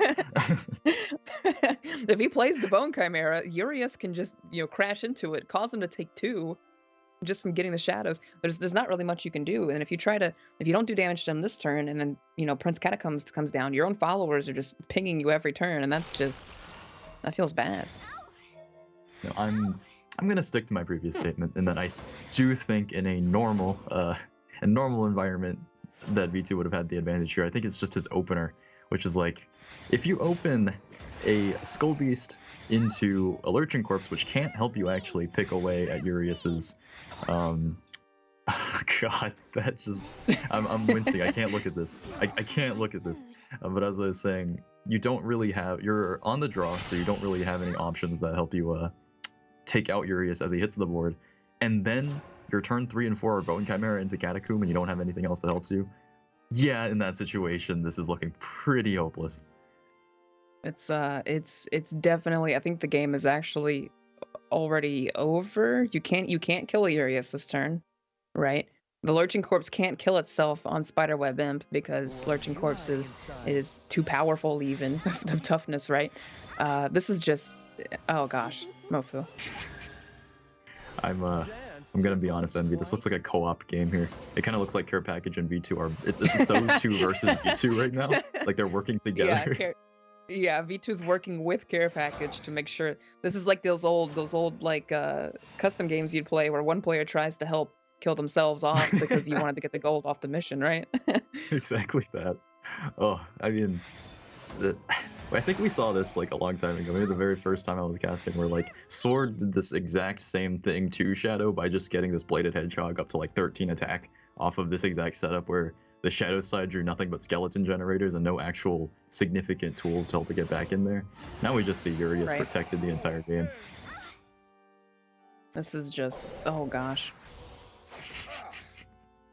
I mean, we finally see one Urius die, but you're already at 4 life, and there's still a Urius on the board, so you've got to kill it. So. Did you count how many? I don't know. Mofu, if you're V2, how do you win? How do you come back at all if you do? I wasn't even thinking around that line of logic. I was thinking at this point, you know, how much damage has Urius done to me? How high can I bring it? You know, just try to get a high score here. But yeah, I don't think you can come back from this. If you're opener and mid shadow, like this is a weakness I didn't know before this game.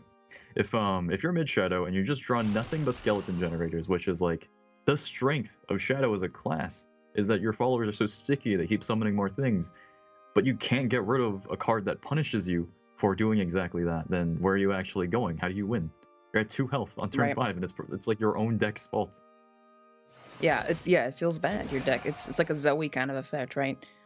Where you try so hard and you get so far, but nothing really matters in the end. Yeah. And when you don't draw a zombie party and you have no way to kill those Uriuses, what do you do?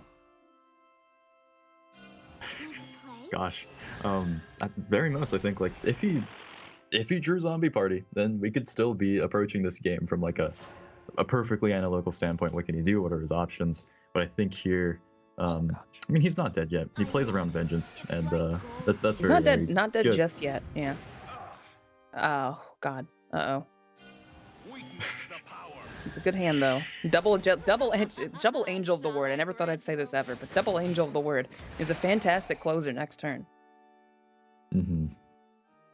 Not to mention, right here, now Diabolic Drain I think is like Oh wait, hold on. Actually, let me look at this a little bit harder. So if he goes Diabolic Drain here, it goes back to 12, but he loses the guarantee that Dark General or Emeralda are going to have. What am I saying? As you just pointed out, Angel of the Word's lethal. Right, yes. I don't think he has to care. That was weird, though. If he was going to drain this turn, it did make more sense to drain before attacking. Your Belphegor has less health now, but I don't think you care as Care Package. So, because there's no way for it to heal in Shadow right now in the current deck he has. So. Yeah. The situation I was looking at was, you know, before he drew his second Angel of the Word, I just took the other one for granted, and I was like, well, to actually finish this game, he doesn't have the Uriuses to stay there anymore. He's going to need to get to Vengeance, which is pretty easy with Belphegor. Then Dark General and Emeralda just finish it off after that. If that were the case, then that could have been a pretty tough turn to navigate because V2 does have active damage from him with the Deathly Tyrant, but because he has both Angels of the Lord, it doesn't really matter. He can just Diabolic Drain, keep his life total as high as possible. Probably not going to be V2 doesn't want to see how he dies. Oh no, that's you know, I've never seen that before in my life. Double Angel of the Ward lethal when you have 7 play points available. It's I call that one the spitball lethal. Yeah, just throw little angelic snipes at them. The Angel of the Ward. That's not a lethal you want to see happen to yourself, especially when you draw. So unfortunately, V2 drawing really poorly both games. I don't know. It was still fun to watch though. Let's see what Exo thinks. Urious. That's some Urious business right there. That's when you just look at your hand and you're like, you know what? If they don't have a zombie party, maybe I just win this game. Turns out that's how it goes. And we saw how ecstatic Care Package was. That's why Care Package is one of my favorite players on here. He's just so emotive. You know what I mean? He gets so into his matches. We even saw V2 at the beginning of that match, just like after the second years hit the table, he's just like, he already felt defeated. It's a very strong card. We talk about three defense in kind of the early game, and that's I feel like one of the numbers. If there are numbers that are important in Shadowverse, right? It's 3. 3 defense is a very important number, and then it's 5 or more, right? Yep, sure. And I feel like those numbers generally are high enough that they play around a lot of the options that you find in game. I'd also say the options for mid-shadow players in general need to be looked at too. It's easy to overlook at this game, but Lurching Corpse, if that was just a normal 2-2, that game would have been completely different. It's this overuse of Lurching Corpses. I'm not saying it's bad, it's still useful, but think about the games that we saw lost today. Lurching Corpses were just sitting on the table, not able to effectively trade, and not effectively able to do any damage, and not effectively able to get off the board to allow space for more things. So maybe take a little bit more of a tempered approach when considering Lurching Corpses for your shadow decks. It really makes you respect something like Belinus a lot more. Absolutely, right? Absolutely. Yeah. Well, let's take a look at the standings to close out the day here. Group B ends with JZ 3-0 leading up the rest of the group, and Underwear and Hackdrox will be 2-1 apiece. And then we have another 2-way tie here between Piao and Care Package, and Vetu ends the week 0-3. 3 losses for the 3rd week. Not the player I was expecting to go 0-3. You know, we saw a strong performance from him in the earlier weeks, and maybe just not able to catch his hitch here in the open. I mean, not the open, but it's incredibly tough. And you know, honestly, I think Vetu has demonstrated, and he's talked about how he's played in a wider variety of tournaments, and he found them very fun to compete in. And I would expect to say that he probably has most of the experience in bracket tournaments. Yeah, right? Absolutely. And so when it comes to actually playing against your opponent, and your opponent is watching what you're playing and responding to that, and maybe not even playing some things that you're familiar with, right? So the lines of play might be a little bit different, the scenarios might be a little bit different. It's a different ballgame. I'm not going to take any weight off of these players. Round robin, as easy as it might seem to counter your opponent or play combo against control or whatever, you have to actively be thinking about what are they going to bring. And you have to play test against the entire range of things that you're going to play to, you know, best surmise what you're going to do and play optimally against those, you know, lineups. It gets really tough. I mean, you have to put a lot of work into these weeks if you want to do well consistently. Yeah. So let's have a little moment here to get ourselves refreshed on this special URL that you absolutely must remember and type on your keyboard at 150 million words per minute. Shadowverse.nge.io is the URL. And going there, you can find live standings updates for everything that happens on the week as it's happening. If you want to figure out how the groups are being positioned and where the players stand within those groups, you can go there to find out. Also, player profiles, click on their names, you'll see the decks that they brought and a bunch of other statistics about them. Interesting articles posted up there about the competitive Shadowverse game and just ways to think about it and different interesting points about it. So definitely give the website a visit, check it out. Useful resources there, gives you broadcast information. Very cool. So with that, Exo, a very quick end to North America's week 3. We had an insane weekend, starting out with the charity extravaganza. Yeah, that was so fun. And then Europe went insane, and North America was a roller coaster ride. So let's kind of close out today's broadcast and kind of the weekend, I suppose, since it's been a special week with you here with us. Absolutely, and then I'm going to get sucked back in through the TV, and I'm going to be on the other side of it, a.k.a. just in the other room.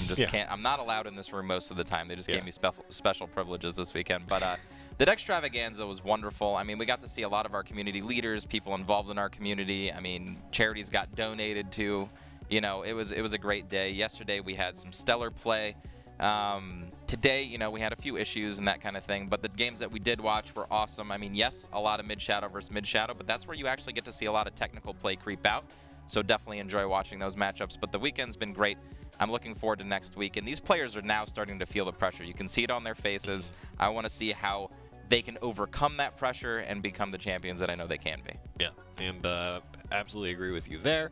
I enjoyed watching Frozen Mammoth Daria happen. That was fantastic, and just the whole weekend in general. I think you know, the Shadowverse community is great, and I love that we were able to have something that was just a little more endemic and a little more special for everybody involved. And very fun to see all the different people and all the different ways that they interact with the community, whether that be art, tournament play, or just, you know, streaming, providing resources. YouTubing. So thank you all so much for tuning in and kind of taking part in another piece of that community, which is the Shadowverse Open. Week 3 is done, and we are moving on to the last 2 weeks of the round robin. So we're back to normal Saturday and Sunday next week, 10 a.m. PST on this channel. If you want to watch the continuation of how these groups are going to be playing out and who is going to make it to the regional finals, make sure you tune in. Europe on Saturday, North America on Sunday. So with that, I'm Rainy. That's Exo. We've had a fantastic weekend, and we'll see you next week, 10 a.m.